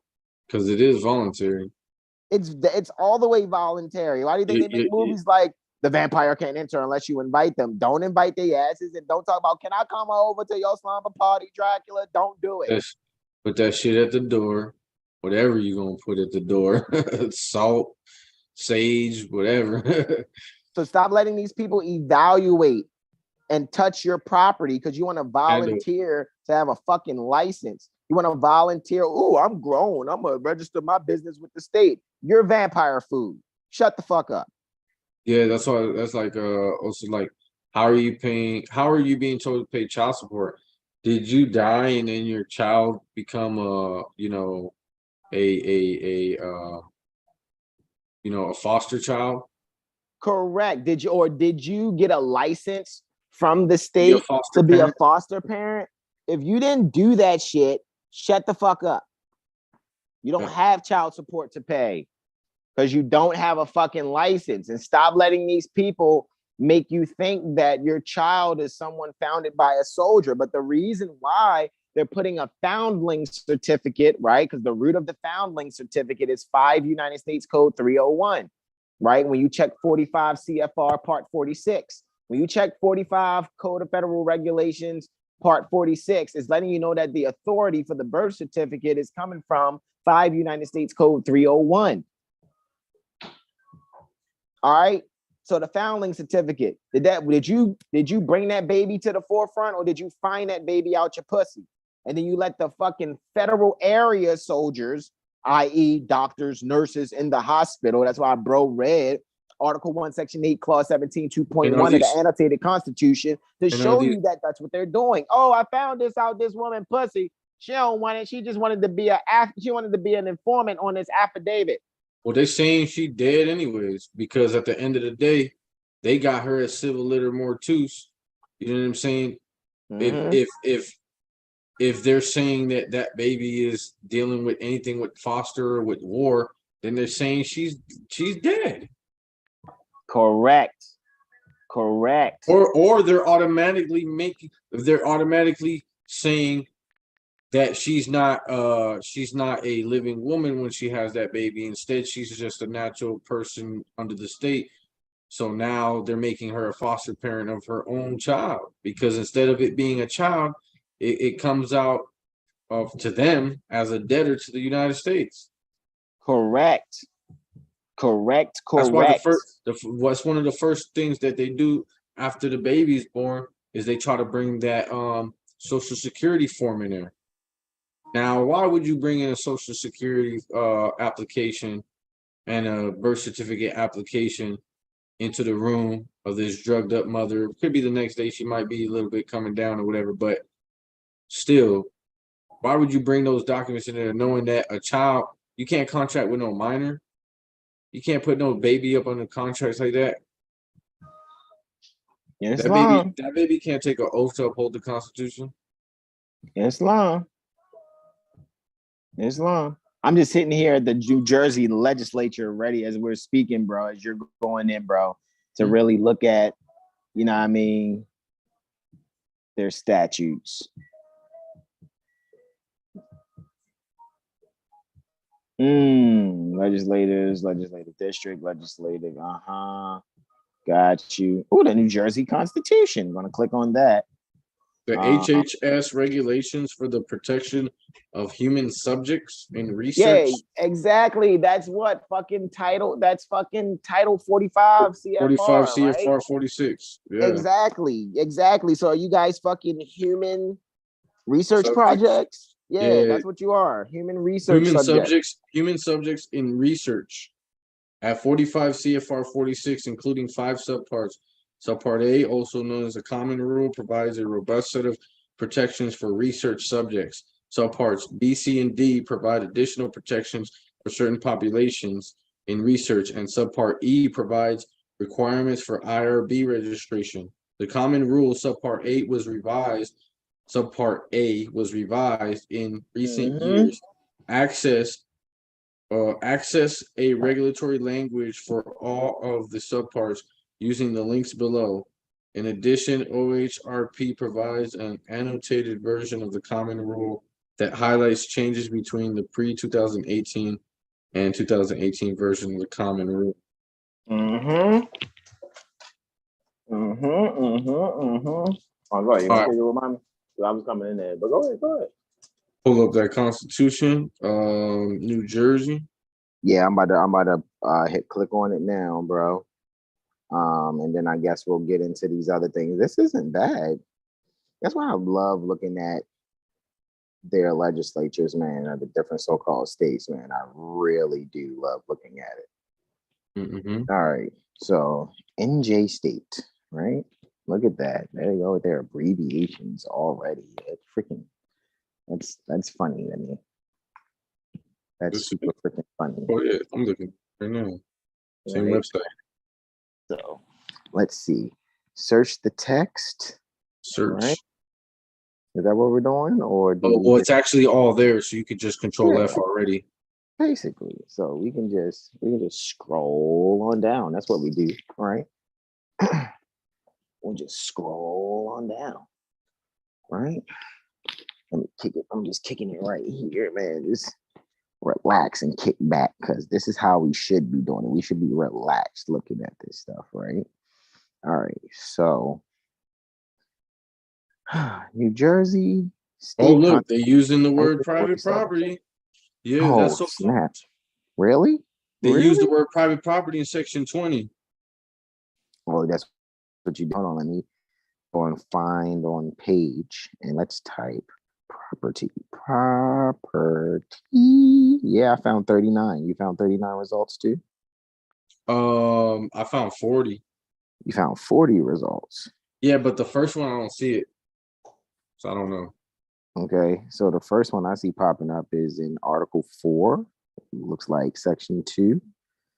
Oh, I don't even know what article I'm in. Hold on. I'm in article. I'm on the third one, and it's Oh, it's article. section 8. I'm in Article 4, Section 8, Clause 2. What'd you say? Or Part 2? Oh yeah, that's strange. That's the third one. It It says says number 3. Yeah, let's see where number 1 is. Number 1 is showing somewhere in the middle of section should be in the 6 rights. That's strange. What the heck? of Article 4. Mine starts right in the beginning. Article 1, rights and privileges. The first one says property. Okay, I'll go to the Article 1. I'll just catch it right on up. Let's see. Article 1. Yeah, Article 1, Section 1. Article 1, Section 1, correct. All persons are by nature free and independent. So all persons, it says persons. So Yeah, but I guarantee that's not a statutory person because they didn't have a statute before that. Interessante. Did they have, well, they probably did when they was in the independent or whatever. Alrighty, all persons are by nature free and independent and have certain natural and unalienable rights, among which are those of enjoying and defending life, liberty, and acquiring, possessing, and protecting property, and of pursuing and obtaining safety and happiness.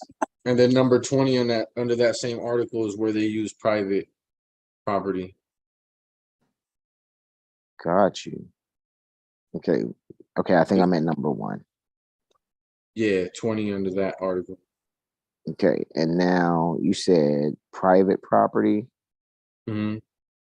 Okay, 20. I see it. This is still Article 1. Wow. Yep. Article 1. Which is rights and privileges. Got you. Private property shall not be taken for public use without just compensation. Boom. That's eminent domain right there, bro. Yeah, and that's what well, that's what. So how are they taking your car on the side of the road? How are they towing it and then selling it at an auction? Is it not private property? Correct. Oh, I guess you must have registered it with the state, and now you're just holding it for them. So the concept should be every time a policy enforcer runs you off the road near any state, instead of looking at it like, oh my God, they're trying to write me a ticket, we should start looking at it like, oh my God, I've been chosen because the price is right, and now they want me to come on down and be compensated for this bullshit that they're about to do because exactly, they think, oh, I'm just doing my job, and no, you're not. You're trying to provide me just compensation, provided if I know what the fuck to do, actually. Like, oh, I can tow this because this statute gives me this authority. Well, fuck that statute because it can't stand in the face of Article 1, Section 20. And unless you can prove that, 1, I'm subject to your jurisdiction, 2, that you have in rem jurisdiction because you're trying to say that this property is in the state, 3, you're trying to say that you have some type of power to administer this property here. So you're saying it's not private. See what I'm saying? But if it's proven that you don't own it, because first of all, who you're operating for, the city? Well, the city, the state, and the county. Okay, but right now, motherfucker, you gonna write a ticket for who? Who's gonna be the plaintiff right now? This jurisdiction right here, it would be the city. Okay, so since you think you operating for the city right now, let me show you the statute that says the city can only control city property, and let me give you this constitutional citation here, this provision, this Article 1, Section 20. Because I'm telling you right now, this is private, and I'm not using the highway as the public. I'm using the highway as a private national. Like, really, I don't have to tell you nothing. I'm just not public, motherfucker. So private. So now, since my shit is private, you're gonna have to start throwing numbers out. How much are you trying to give me? Like, because you want my shit, right? You're threatening to tow my shit. So, what's also beautiful about this Part 20 or Section 20 is that the second sentence says individuals or private corporations. So that already, what comes to my mind is Title 5 United States Code 552A, right? When it speaks on individuals, because individual is not what people think it is. People think, oh, well, I'm an individual. No, an individual is still a corporate term. I'm an individual because I'm one being, huh? Right. No, you're a sentient being. You're a singular sentient being, which is different from an individual. An individual or private corporation shall not be authorized to take private property for public use Yo, without just compensation that means made to the how owners. that's why they come with an offer when they try to steal your house before they foreclose it. They always come, and it's never just like I said. When you look at eminent domain, I sent the link. I know I got it somewhere. They're talking about how they have to be compensated in a way that it is as if they never had their property taken from them. You need to compensate them for what it's worth to where they don't even feel the loss. You know what I mean?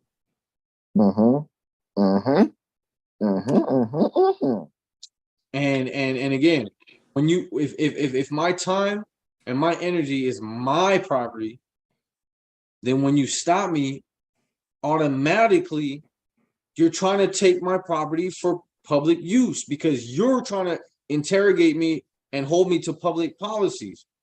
You're trying to do an administrative procedure that is only for the public.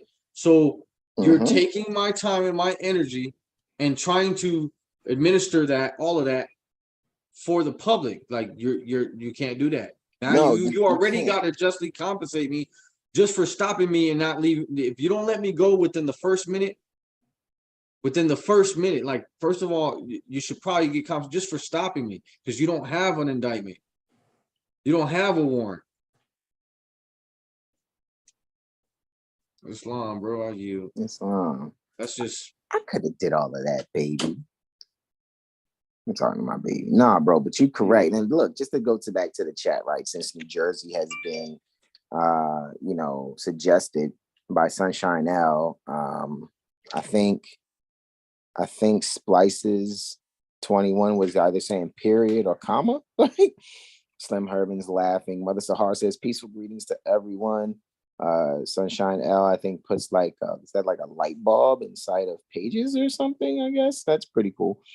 Mother Carmisha says Islam Wars. Mother Sahar says we're about to play Plinko. That's what I say. It's like the price is right. You know what I mean? And we're coming on down. You know what I mean? To I guess play. She laughs. Sunshine L says game over, and also she says not good individual, right?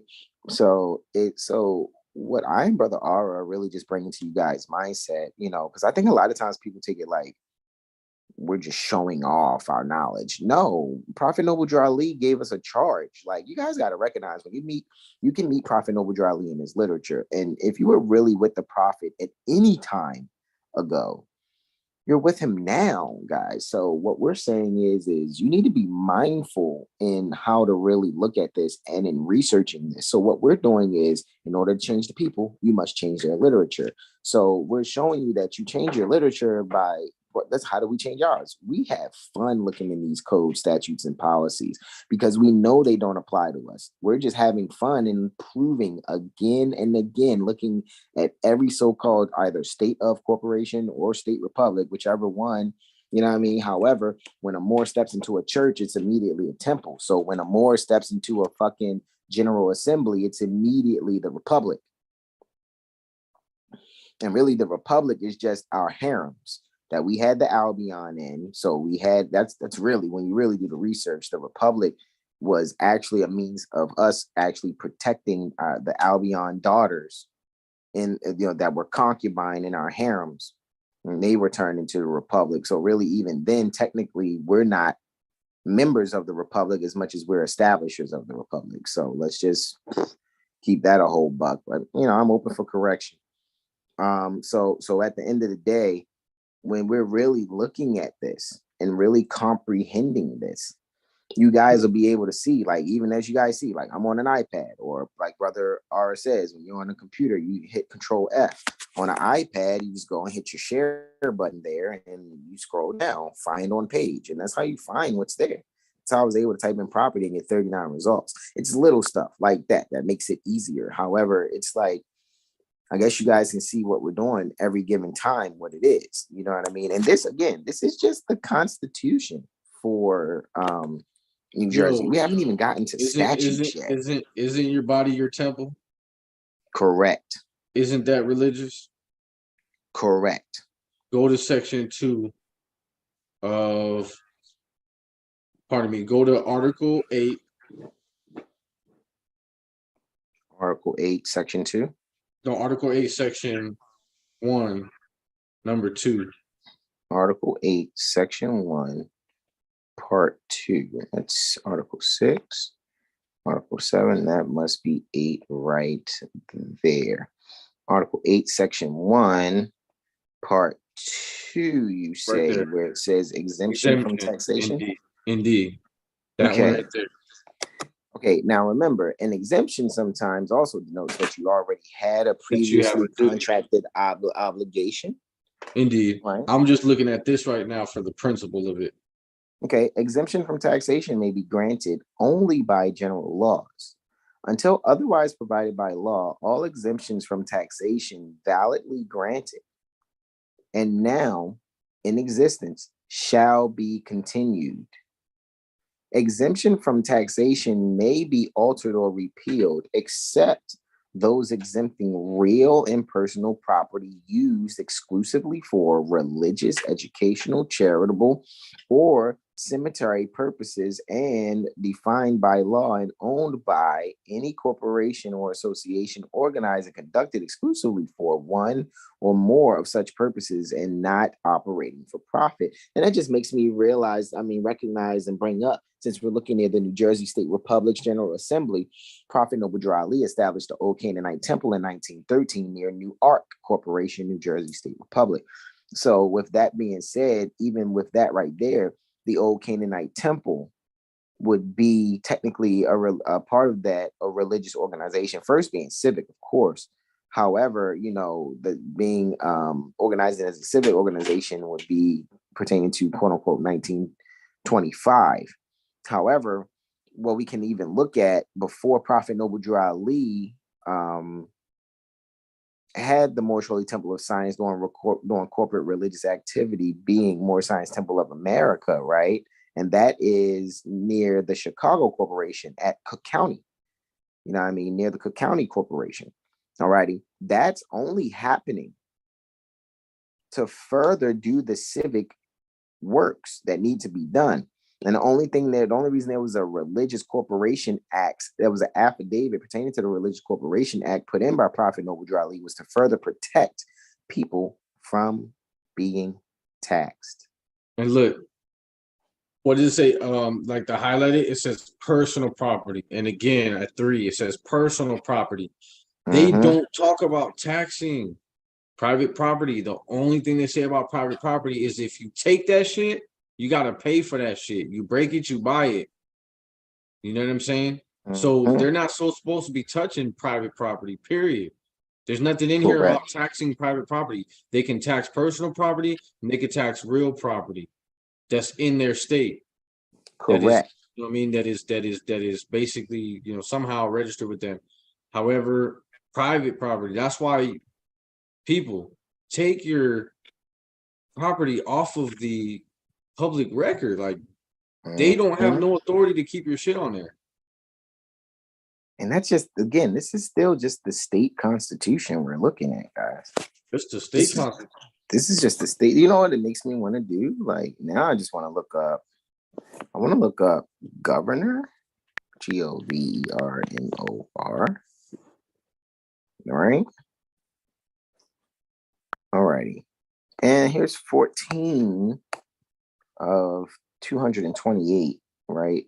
Let's go back to 1 though. Okay. Alrighty. Article 2, elections and suffrage.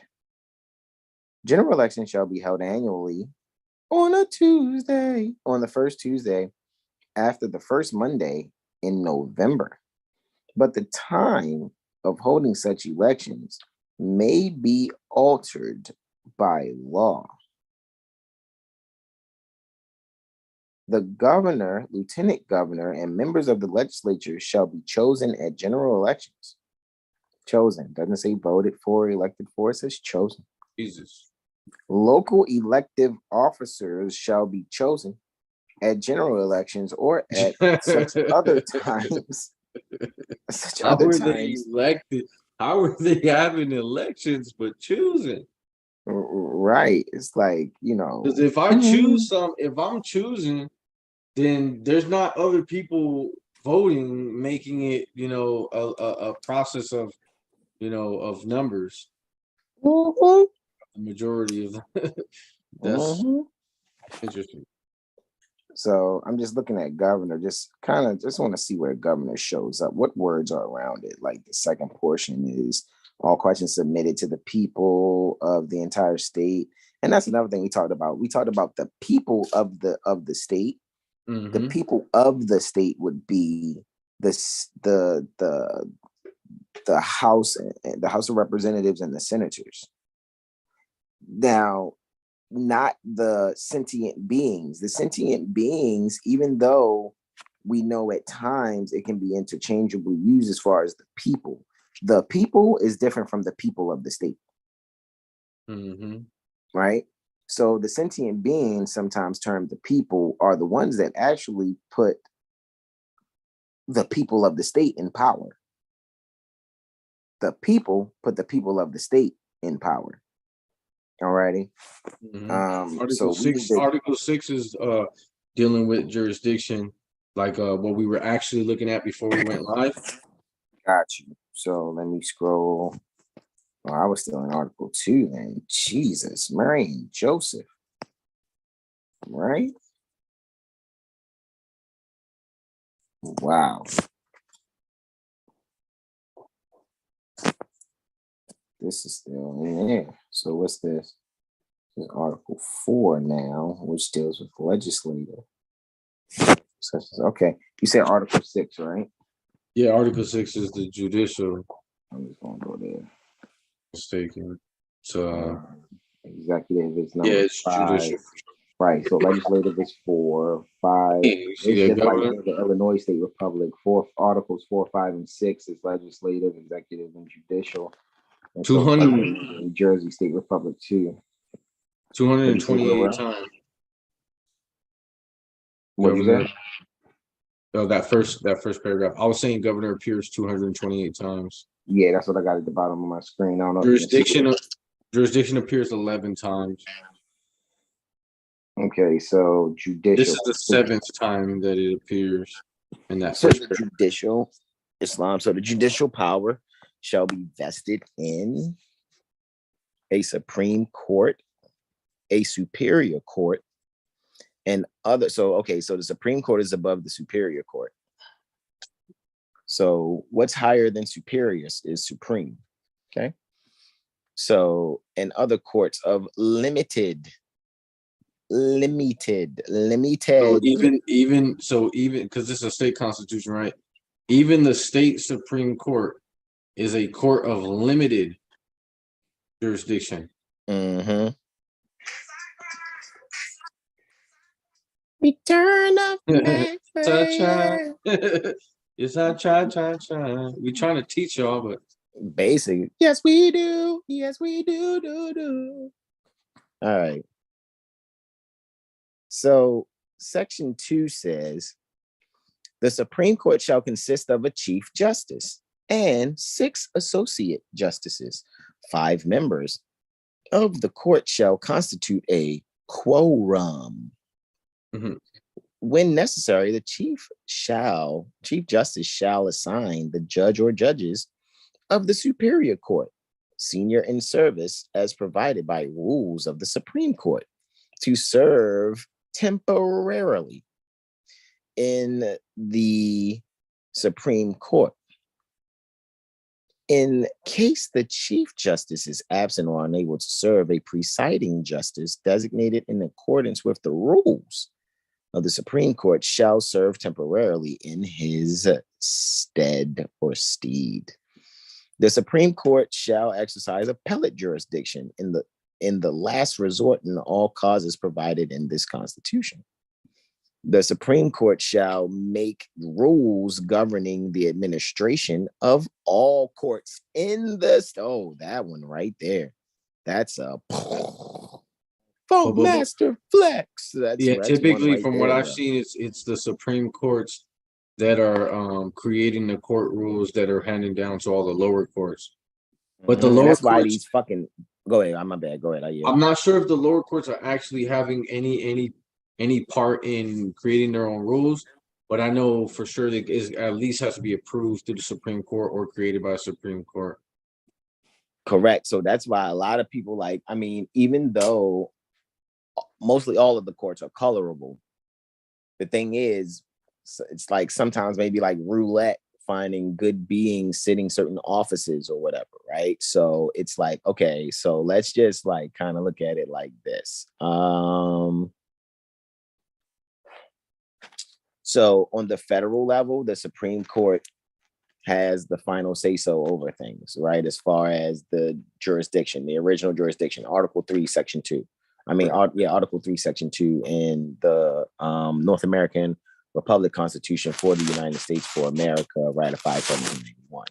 Right. Then now you can see the joinder. Now on the state level, the state Supreme Court shall have, the original jurisdiction. So if you got other courts below the Supreme Court in the state trying to have cases where they simulate the legal process by trying to railroad people with citations written by municipal executive agents. What'd you say, bro? Yeah, I was gonna say peace agents. They were. Yeah, well, let's call them peace agents. Yeah, they're not. They're actually at war. Right. They're pieces of shit agents. They're pieces of shit agents. That's what they actually are. They're pieces of shit agents. So with that being said, these municipal agents, municipal executive agents, i.e. police, sheriffs, are being utilized as muscle. They're being utilized like Luca Brasi, right?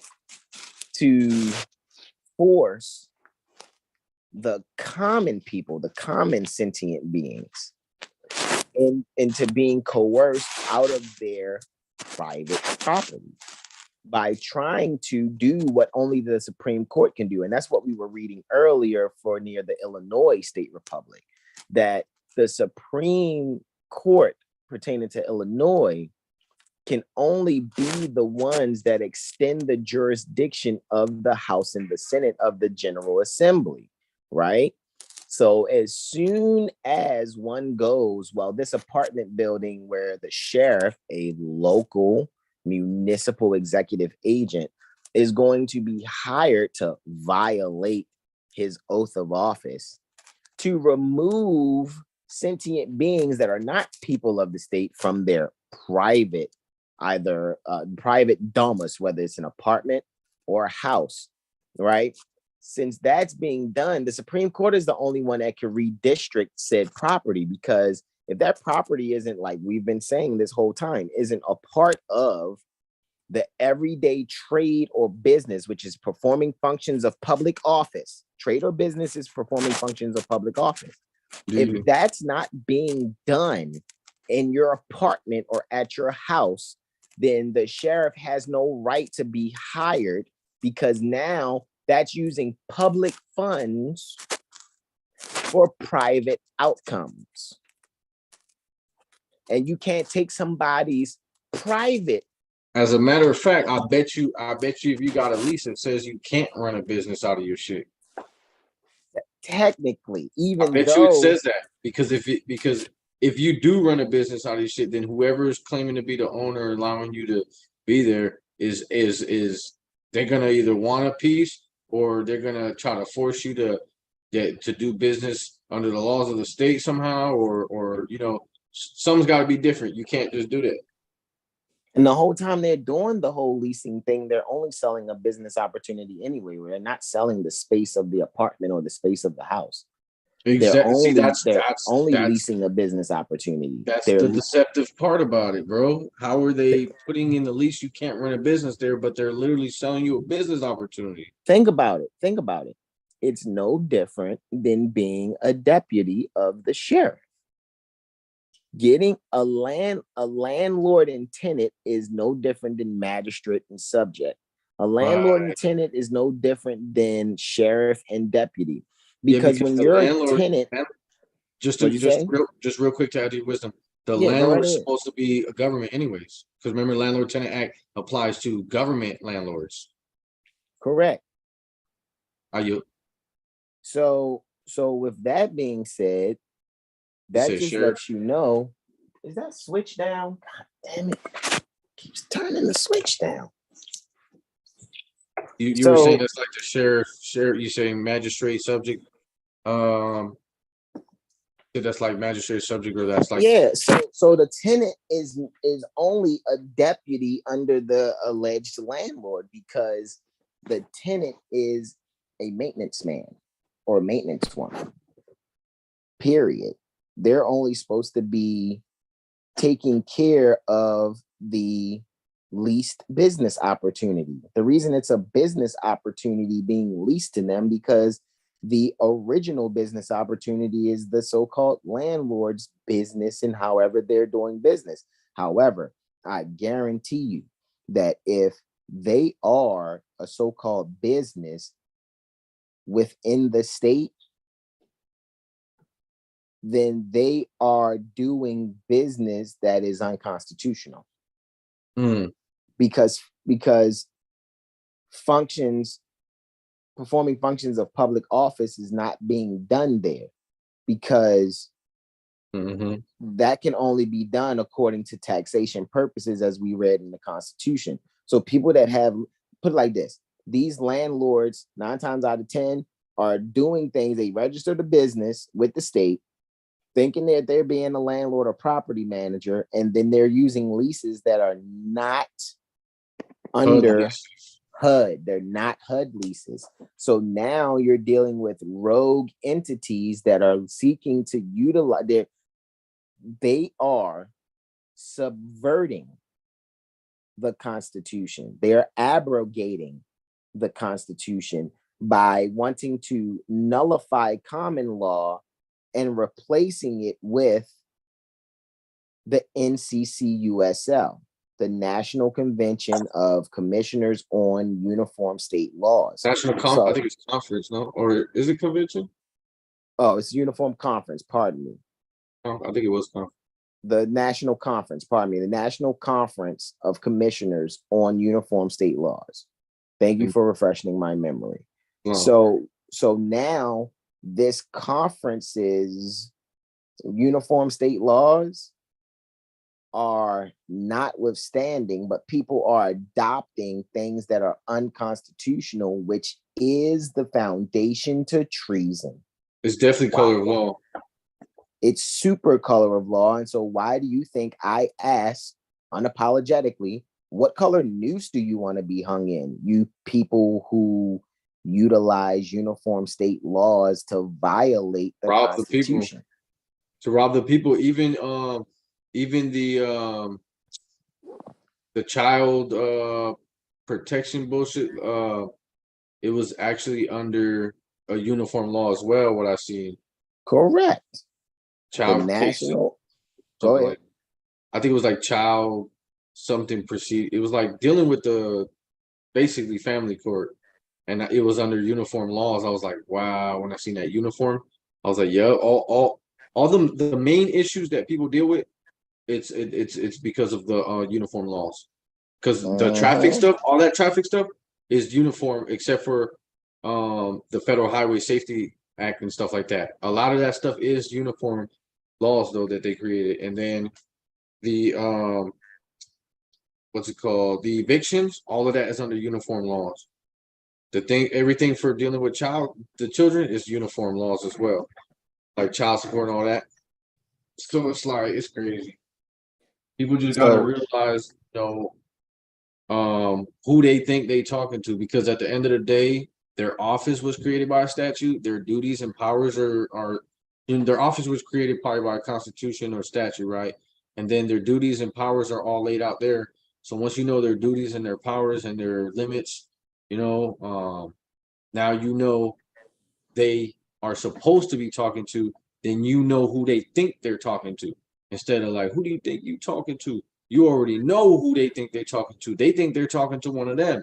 However, they might be ignorant or have been groomed or have been just put into the position as an employee and not being given this jurisprudent comprehension, so that all they know is that, oh, I know that, as a metropolitan police officer, I'm governed, our shit's governed under chapter 280. So I just need to know chapter 280, and then this chapter over here that it says we need to enforce. And I really don't need to know the whole thing. I just need to know that I can do this, this, and this. Really, they're really being limited to what they're doing.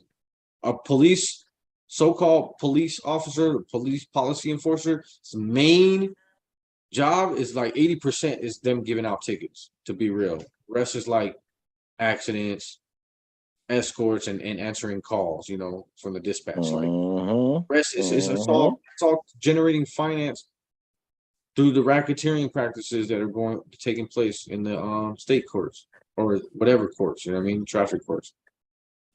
Islam. And Sunshine L says, "Yup." Oh well, they just retracted their message, but they were saying that the lease does say you're not supposed to start any businesses or whatever like that. However, like I said, the original business is the fact that there's a landlord that's sitting here talking about, oh, I have this building or this house and I'm looking for a tenant, and then that tenant who is supposed to be somebody that's military, right? They now have a maintenance agreement. People think a lease is something for a space to, rest your head, practice making children, washing your ass, cooking your food. That's not what you're renting. You're not renting a space for that. What you're renting is a business opportunity. So it's technically corporate leasing. Yeah, because you wake up and then you do what? Go to work, right? That's what not us, but we go to work with this law shit. But I'm saying, as far as like most people, they wake up and go to work. And they're deemed to be a resident doing business in the state. And they go and guaranteed that they got employed at some job using a government issued ID, because the I-9 is pressing you for a government issued everything. So this is what you're being classified as doing business, guys. I don't know. We can't stress this enough, man. It is not that complicated. Know the Constitution, know the statutes, know yourself. You know what I mean? And I'm at their statutes now. It's like, let's see how their statutes work here. But go ahead, I'm listening, bro. Yeah, you made me want to pull them up now.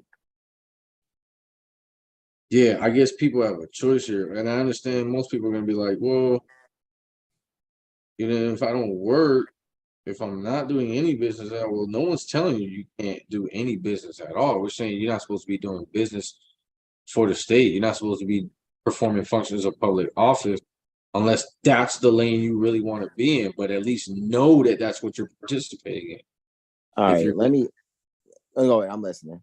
Yeah, if you're gonna do that, at least know that that's what you're participating in. But I don't know. You want to pay rent and bills and stuff? That's for federal agents. Like I'm personally, I'm cool on that. I don't want to. I'm good. I'm cool on that. I'm good. 1, 2, 3, not it. 1, 2, 3, not it. So I was looking like that. It's not much on that page, but if you look and you're used to using a computer, so these statutes for New Jersey are kind of made like you're looking at Windows folders, right? And when you go and click the C file and shit, all right, and looking at folders, and it says New Jersey General and Permanent Statutes. Man, that sounds like general and permanent character pertaining to AA 2221.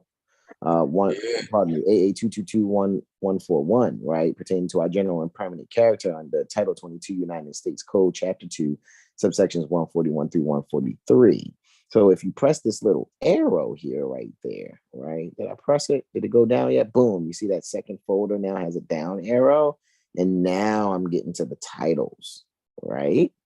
So this is great now. Now let's look at the titles and stuff. Let's do that. Let's look at the titles. Boom. Let me open up Title 1, Laws and Statutes.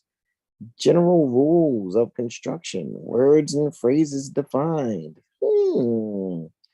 Let's see. Okay.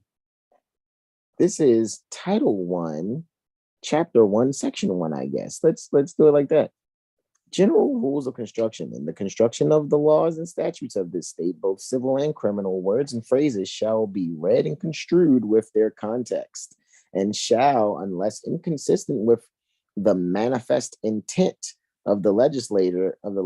Whoa, what's the legislative intent then? That's what we need to find out, right? Intent, or unless another or different meaning is expressly indicated, be given their generally accepted meaning according to the approved usage of the language. I see that a lot. Approved usage, whatever happened to just the normal usage? Go ahead, what you say? I see when I study the state laws for Nevada, I see them say that a lot. Unless they say something about like, unless it is rebutted that the legislature had a different intent. I was like, whoa, so they're literally saying we're gonna do things like this until somebody comes along and says, hey, the legislature wants it done like this. I'm like, wow, that's so crazy that they would write it that way. Yeah, I mean, it's just like, however, remember, people, are you a part of this, or are you really part of this, or nah? Like, you know what I mean? All right, Yeah. technical words and phrases having a special or accepted meaning in the law shall be construed in accordance with such technical or special and accepted meanings. Special and accepted, that you guys aren't speaking fucking normal, regular fucking etymology English, then you guys on some fuck shit. Next, words and phrases defined unless it be otherwise expressly provided, or there is something in the subject or context repugnant to the construction. That's Article 6 type vibes there of the federal level, right? Pardon me, the North American Republic Constitution for the United States for America, ratified 1791. That right there is a little enharming, saying repugnant to the construction, right? Which is repugnant to the Constitution. The following words and phrases, when used in any statute and in the revised statute, shall have the meaning herein given to them. Affirmation, affirmed, see oath, quote, oath, sworn, end quote, infra, this section, right? Assessor, census, certified mail. You know what I'm looking for already, right? You know what I'm going to go look for, right? What's that? State, or in the state. In the state. Sales and use tax. Burp. There it go. There it go. Where that? There it go. Whoa, and then look what, bro, it says taxing district. Yo. the tasting bank. The tasting bank. The tasting bank. Oh, the words tasting bank. All right, anyway, hold on. State, the word state, quote unquote, extends to and includes any state, territory, or possession of what? Article 1, Section 8, Clause 17.2.1. The District of Columbia and the Canal Zone. Looky. Astro Cookie. Brother R, I yield to you for tasting bank. Tasting bank. The words taxing district, when used in a law relating to the assessment or collection of taxes, assessments, or water rates or water rents, wow, include every political division of the state, less than a county, whose inhabitants, governing body, or officers have the power to levy taxes, assessments, or rates. So rates and rents is the same thing. So when you're talking about your energy bill rates, that means you're renting energy from someone who actually got it from your ancestral estate. Are you guys tired of paying for your masturbation every month? And that's how you got to look at it. You got to look at it as now as the water company, the electric company, the gas company, the landlord. What these people are saying is you can masturbate for $29.99 a month. Just like, whoa, time out. This is my body, right? But a lot of you guys like, man, I got to get a third job so I can pay for my masturbation bill. Like, that's kind of what you guys are. That's what's actually happening. You know, I like to touch myself 3 times a motherfucking month. So, like, really?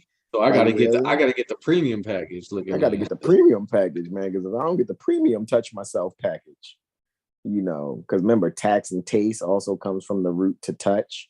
So are you guys really going to allow yourselves to be vamped like this? Why? Because we're speaking about it and you have the demand of the lights being on and rent being paid and shit like that because your mindset doesn't want to go and read these statutes. It's just so much easier to be a slave, Hasan and Aura. I mean, man, why don't y'all just, be like we do? Why don't you just go get a job? You know what I mean? Be just over broke like the rest of us. You know what I'm saying? And then, you too don't have to worry about reading. All you got to do is just know how to count them Federal Reserve notes and just, you know what I'm saying? Barely make ends meet. No. That's taking our hand off of the gospel plow, right? Territory. Look at that. Extends to and includes any. Extends to and encloses any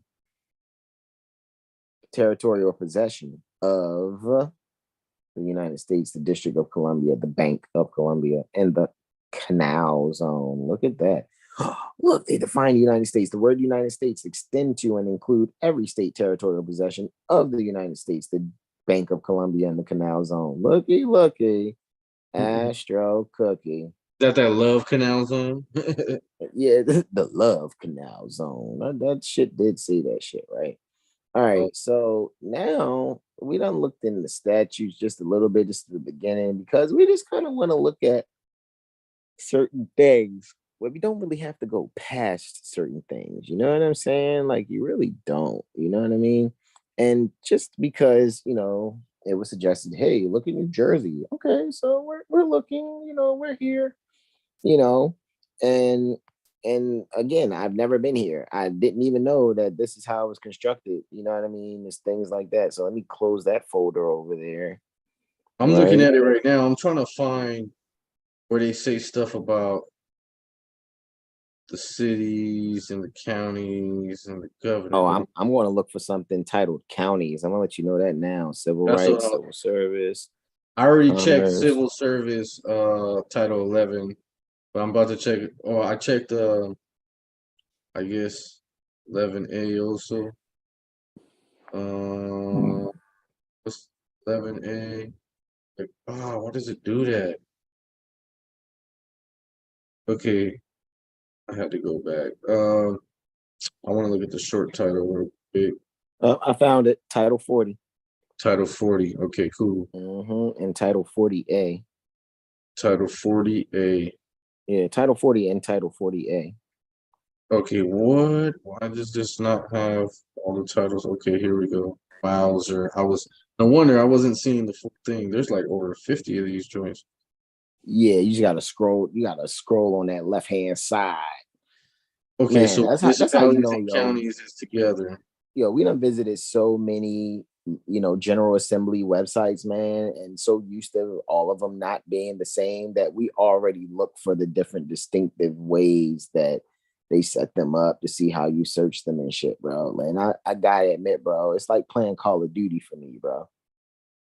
Right. It's like I might not have shot with that particular sniper rifle, but I know how to shoot with a sniper rifle in general.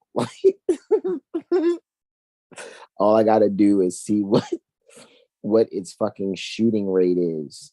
You know what I'm saying? How many times can I bang? Is it semi-automatic or is it, you know what I mean?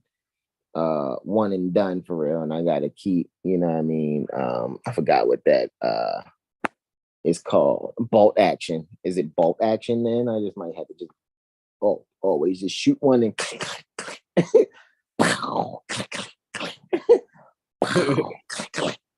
You know what I'm saying? Like, come on, man. You know what I mean? All right. So definitions, right? For municipalities and county, right? So if I zoom in, what should happen actually, let's see, I gotta zoom in slowly. I know I gotta zoom in slowly, so let me just do it slowly. Oh, I didn't do it this time. Let me see if I can close it up. Didn't do it this time, but whatever. Okay. Oh wow! Look at this, bro. Where are you at? 27. Title 27. Yeah, I backed out. Hold on. Yeah, I on think it's highways. yeah, that one. Click on that one, bro, and look at the short title. Okay, short title. This act shall be known and may be cited as the Transportation Act of 19. Oh, that's pretty straight fucking forward. Look at that. 1966. We already know what that is, bro. Yeah, September 9th, 1966. That's Public Law 89562. 563 and 564. 563 and 564. Okay, got you. So look at that. It shall be the purpose and intent of this to establish the means whereby the full resources of the state can be used. The resources of the state. The resources of the state, not private property. The resources, though, of the state. Yeah. Not the resources of whoever the fuck they want. Yeah, they can't sit there and commandeer your shit without just compensation, right? Can be used But and somebody went to the DMV with their face painted half colors and shit. talking about, yeah, we're going to the Super Bowl, New Jersey. Team New Jersey. Stop it. What they say, Vegas strong looking ass. Fucking bananas, bro. They Super start fucking saying Vegas bananas. strong after they did those false flag shootings and stuff. Wow, really? Vegas strong was like that has to deal with the Vegas nerve. Okay, I'll yield. Doesn't make sense. How is a corporation strong? I don't get it. I don't know. I don't know how something dead is strong. Exactly. I mean, the only thing that be strong about something dead is the smell that comes from it. But anyway, I'm just saying. But this is a joinder right here to the federal. This is a state statute. The short title of the act is a federal act. That Transportation Act is federal. This is the joinder for anyone who knows they're not in interstate commerce. This is the statute. If you're near New Jersey and the New Jersey police want to mess with you, which by the way, I saw the chapter for police. I was about to click on that one too. Mm-hmm. But if you're near there and they try to say, well, you in the state of whoop-de-whoop, well, I'm not in the state. And as far as I'm concerned, you're trying to enforce the Transportation Act of 1966 pursuant to Title 27 of the New Jersey annotated statutes. Statutes annotated. Yeah, it's fucking bananas, bro. Just to see that this is basically connected to Title 49, which is derived from that that general meeting, so to speak, or that convention, so to speak, or that meeting pertaining to Public Law 89, 563, and 564, like you reminded me, is September 9th, 1966. So that just goes to show, like, again, this is dealing with taxation. Now, the thing is did you guys agree to that? And if you don't have something on the record that says you agree to it, then it has nothing to do with you. But Joe, I need my license to do this and do that. Okay, well, just recognize that you're under contract with that license only when you're clocked in doing what you're doing.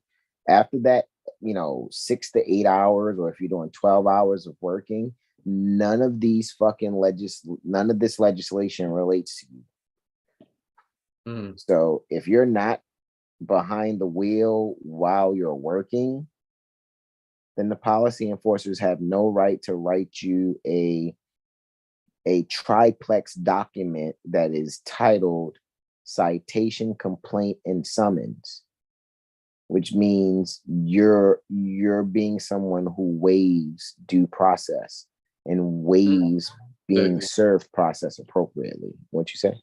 Exactly. No, someone who waives service. You're already deemed to agree with getting that paper on the side of the road for any violation. Islam. Bro, I think this is, we can only keep going in, bro. I mean, like I said, we can go to Maryland, we can go to let's hold on. I want to go ahead. Oh, you want to pull up a different state? I was gonna say no. Go ahead. I know I'm gonna find something in police, so let me just look at it real quick, and then I guess which title is that? It's like 53. Title 53.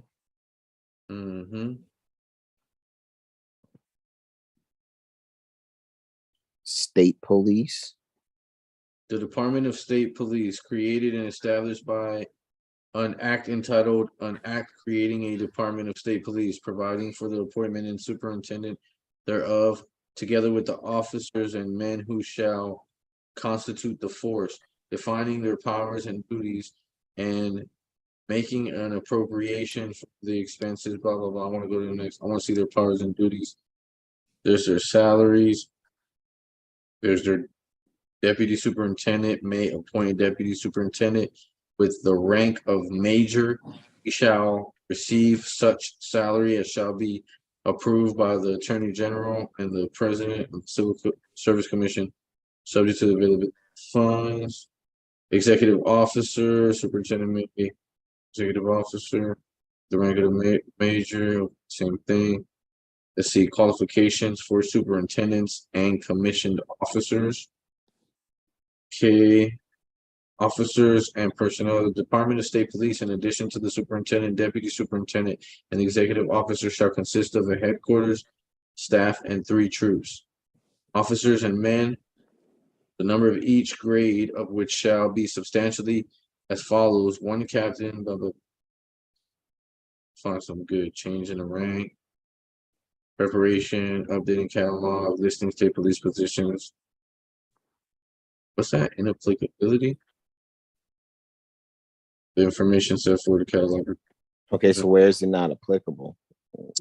Yeah, I was gonna look at that, but it's kind of like See, I'm looking at E. The information set forth in the catalog prepared or updated pursuant to subsection A and in any notices provided pursuant to subsection C shall not be subject to collective negotiation or collective bargaining. Whoa. Nothing in this act shall be deemed to affect or impair any rights which are subject to collective negotiation or collective bargaining. So yeah, that's the inapplicability clause, I think, right there. Let's see. How many are listed here? Preparation, updating of the catalog, listing state police positions for elected members, posting, inapplicability. All right. Could be that. You guys should read more. So Sunshine L, since you're near the New Jersey State Republic, you should be able to find this legislature here. You can actually see the URL at the top of my screen share, what I'm doing here. You guys, I mean, you can just go back. You guys already know once this is up, as soon as we exit out of this, in this live, you guys can go back and do all your pausing and rewinding and scrubbing forward all what you need to do. You know what I mean? So, yeah, bro. I mean, what we do, bro. I think there's going to be a part 3. We need to do, so next Sunday, let's come back and do Did Ye Consent part 3. Look, 53, yeah, 53 1-10. 53 1-10. Got you. Rules and regulations. Yeah, the superintendent shall, with the approval of the governor, make all rules and regulations for the discipline and control of state police and provide the necessary preliminary and subsequent instruction to the troopers in their duties as police officers. Don't sound like they're making rules for us. Yeah, so it almost sounds like too, then if it's a municipal level, it's a chief of police, right? Or the mayor. So it looks like when it comes to state police, there's a superintendent. So that makes me want to check Maryland State Police too. You know what I mean? Check the statutes there for state police. Like, for example, let's see. Just real quick. I know I have Maryland's General Assembly already ready. Also, boom, right? Let's look in their articles and see, choose from a list. Do we see high traffic? While you're looking for that, I'm gonna read this one real quick. 53 1-11.1 establishment supervision duties of superintendent. It says there's hereby established in the Division of State Police a Highway Traffic Patrol Bureau under the supervision of the superintendent, which shall be charged primarily with the responsibility of policing and patrolling highways, with special emphasis on areas determined and selected by the superintendent where high traffic accident rates or special traffic hazards exist. Remember, the motor vehicle thing was to stop accidents in commerce, in interstate commerce. Correct. So it's so funny that they're saying, he can have a special emphasis on certain areas where there's high traffic accidents, right? Correct. Let's see what local government is real quick. Charter county means a county that has adopted charter home rule under Title 11A of the Maryland Constitution. Charter county does not include Baltimore City. Code county means county that has adopted code home rule under Title 11F of the Maryland Constitution. Commission county means a county that has not adopted charter or code home rule. Wow. County means a county of the state or Baltimore City. Looky. Astro Cookie. So that means Baltimore City is a commission county then, right? Governing body means for Baltimore City, the mayor and city council of Baltimore City.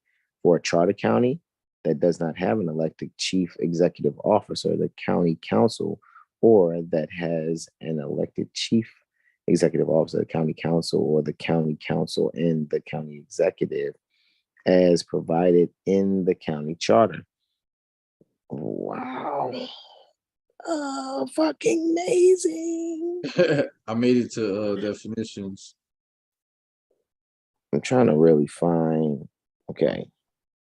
We're looking for, again, for here, even though this says local government, we're actually looking for fucking policing powers, so to speak.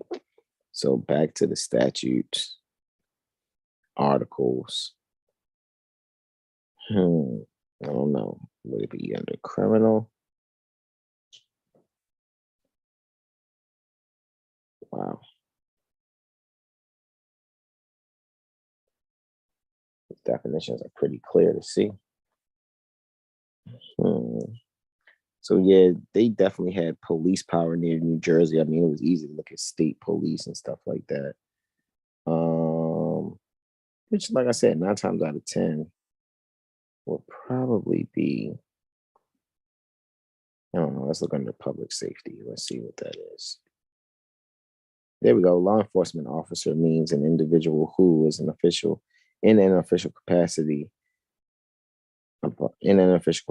is authorized by law to make arrests and is a member of one of the following law enforcement agencies: the Department of State Police. Look at that. There we go. Department of State Police, the Police Department of Baltimore City, the Baltimore City School Police Force, the Baltimore City Watershed Police Force, the Police Department Bureau or force of a county force, right? The superintendent shall adopt rules to effectuate the purposes of this act, including rules regarding the internal operating procedures of the Bureau and the discipline and control of its members. Period. not just regular old fucking people. Right? Yeah, bro. I think we're at this point we're just dragging it out. We're studying now. But yeah. But like, I mean, this is what we do. Like, we look at like just go through the chapters. Like every day I'm looking at things because I find something that's interesting, I'll share it with myself, put it in an archive, put it in my notes, put it on a Word document, just put it somewhere where you go back and look at it.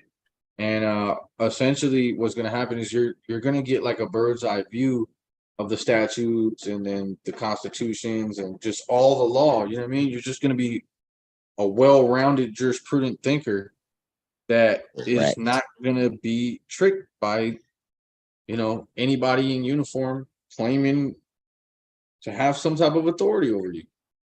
So maybe we'll do the Louisiana State Republic next Sunday because Tyrell Bay says Louisiana State Republic. Yeah, we could go in. Yeah, we'll do that next Sunday. So look, let's hear right here because I know East Coasting it is 7 minutes to 100 hours. And so, yeah, man, we're going in, bro. And this is just amazing and beautiful. And I love doing what we do, bro. I appreciate you as always. And the rest of our brothers, Brother Ara. However, guys, you guys have got any more questions, comments, and or suggestions? Tyro Bay suggests next cycle we'll look at Louisiana State Republic. So you guys just let us know. And we'll ask you guys next cycle too, next Sunday. We'll ask you guys also, like, where do you want us to look? You know what I mean? How do we look up your statutes, codes, and policies? You guys got to do this yourself too. You got to get used to this. You need to have fun being Moorish American for real. All righty. Remember, you're here to make law and enforce law. Okay, your body is the temple, so let that inner grand sheik and chairman do what they do. All righty. Yeah, And so if your body's the accountable. temple, your body's the temple, it's not subject to taxation by the state. Islam. Indeed, and Sunshine L says Islam also. So you guys seen, like today, we did a little bit of being near the Nevada State Republic and their statutes, being near the Maryland State Republic for their statutes, being near the New Jersey State Republic for their statutes. And when we come back next cycle, we can go and surf and see what it's like for near the Louisiana State Republic. I know sometimes people like to, for near Louisiana, it's like different sections. It's a section or a portion of Louisiana that's not within the United States as far as the district franchising, right? So we totally get that also too, guys. So yeah, we'll just check out next cycle. We'll check out Louisiana State Republic. That's what we'll do, right? We'll do that there. Alrighty. Sunshine L gives hearts. Slim Herban says gratitude in Islam. Let me stop the screen share here. Brother R. Muwaba Bey, do you have any other final questions, comments, and or suggestions, beloved brother, before we close on out? Nope, bro. Have a good night, bro. Rest and recharge well. Oh, you guys got to check out that Intuition Monday with I and Brother Sean, or actually probably Brother Sean and Brother Terrell. Depends on how it goes. You know what I mean? Might let Brother Terrell and Brother Sean go in some more, you know what I mean, while I do my thing in the background and share it out. Make sure you guys got it. I don't mind, coming in because I'm always there too. But I just like my bros, you know what I mean, to also enjoy themselves and giving their testimonies further also, so you guys can get used to more of, the brothers that are pertaining to Seven Hill Star Astrology firm. All right. So Brother R, you rest and recharge well. Also tell all the loved ones there with you that I and my loved ones say Islam, peace and love. And guys, we say to you all, namaste, namaste, namaste, y'all. Islam, Islam, Islam. Peace and love. Islam, peace and love, everybody.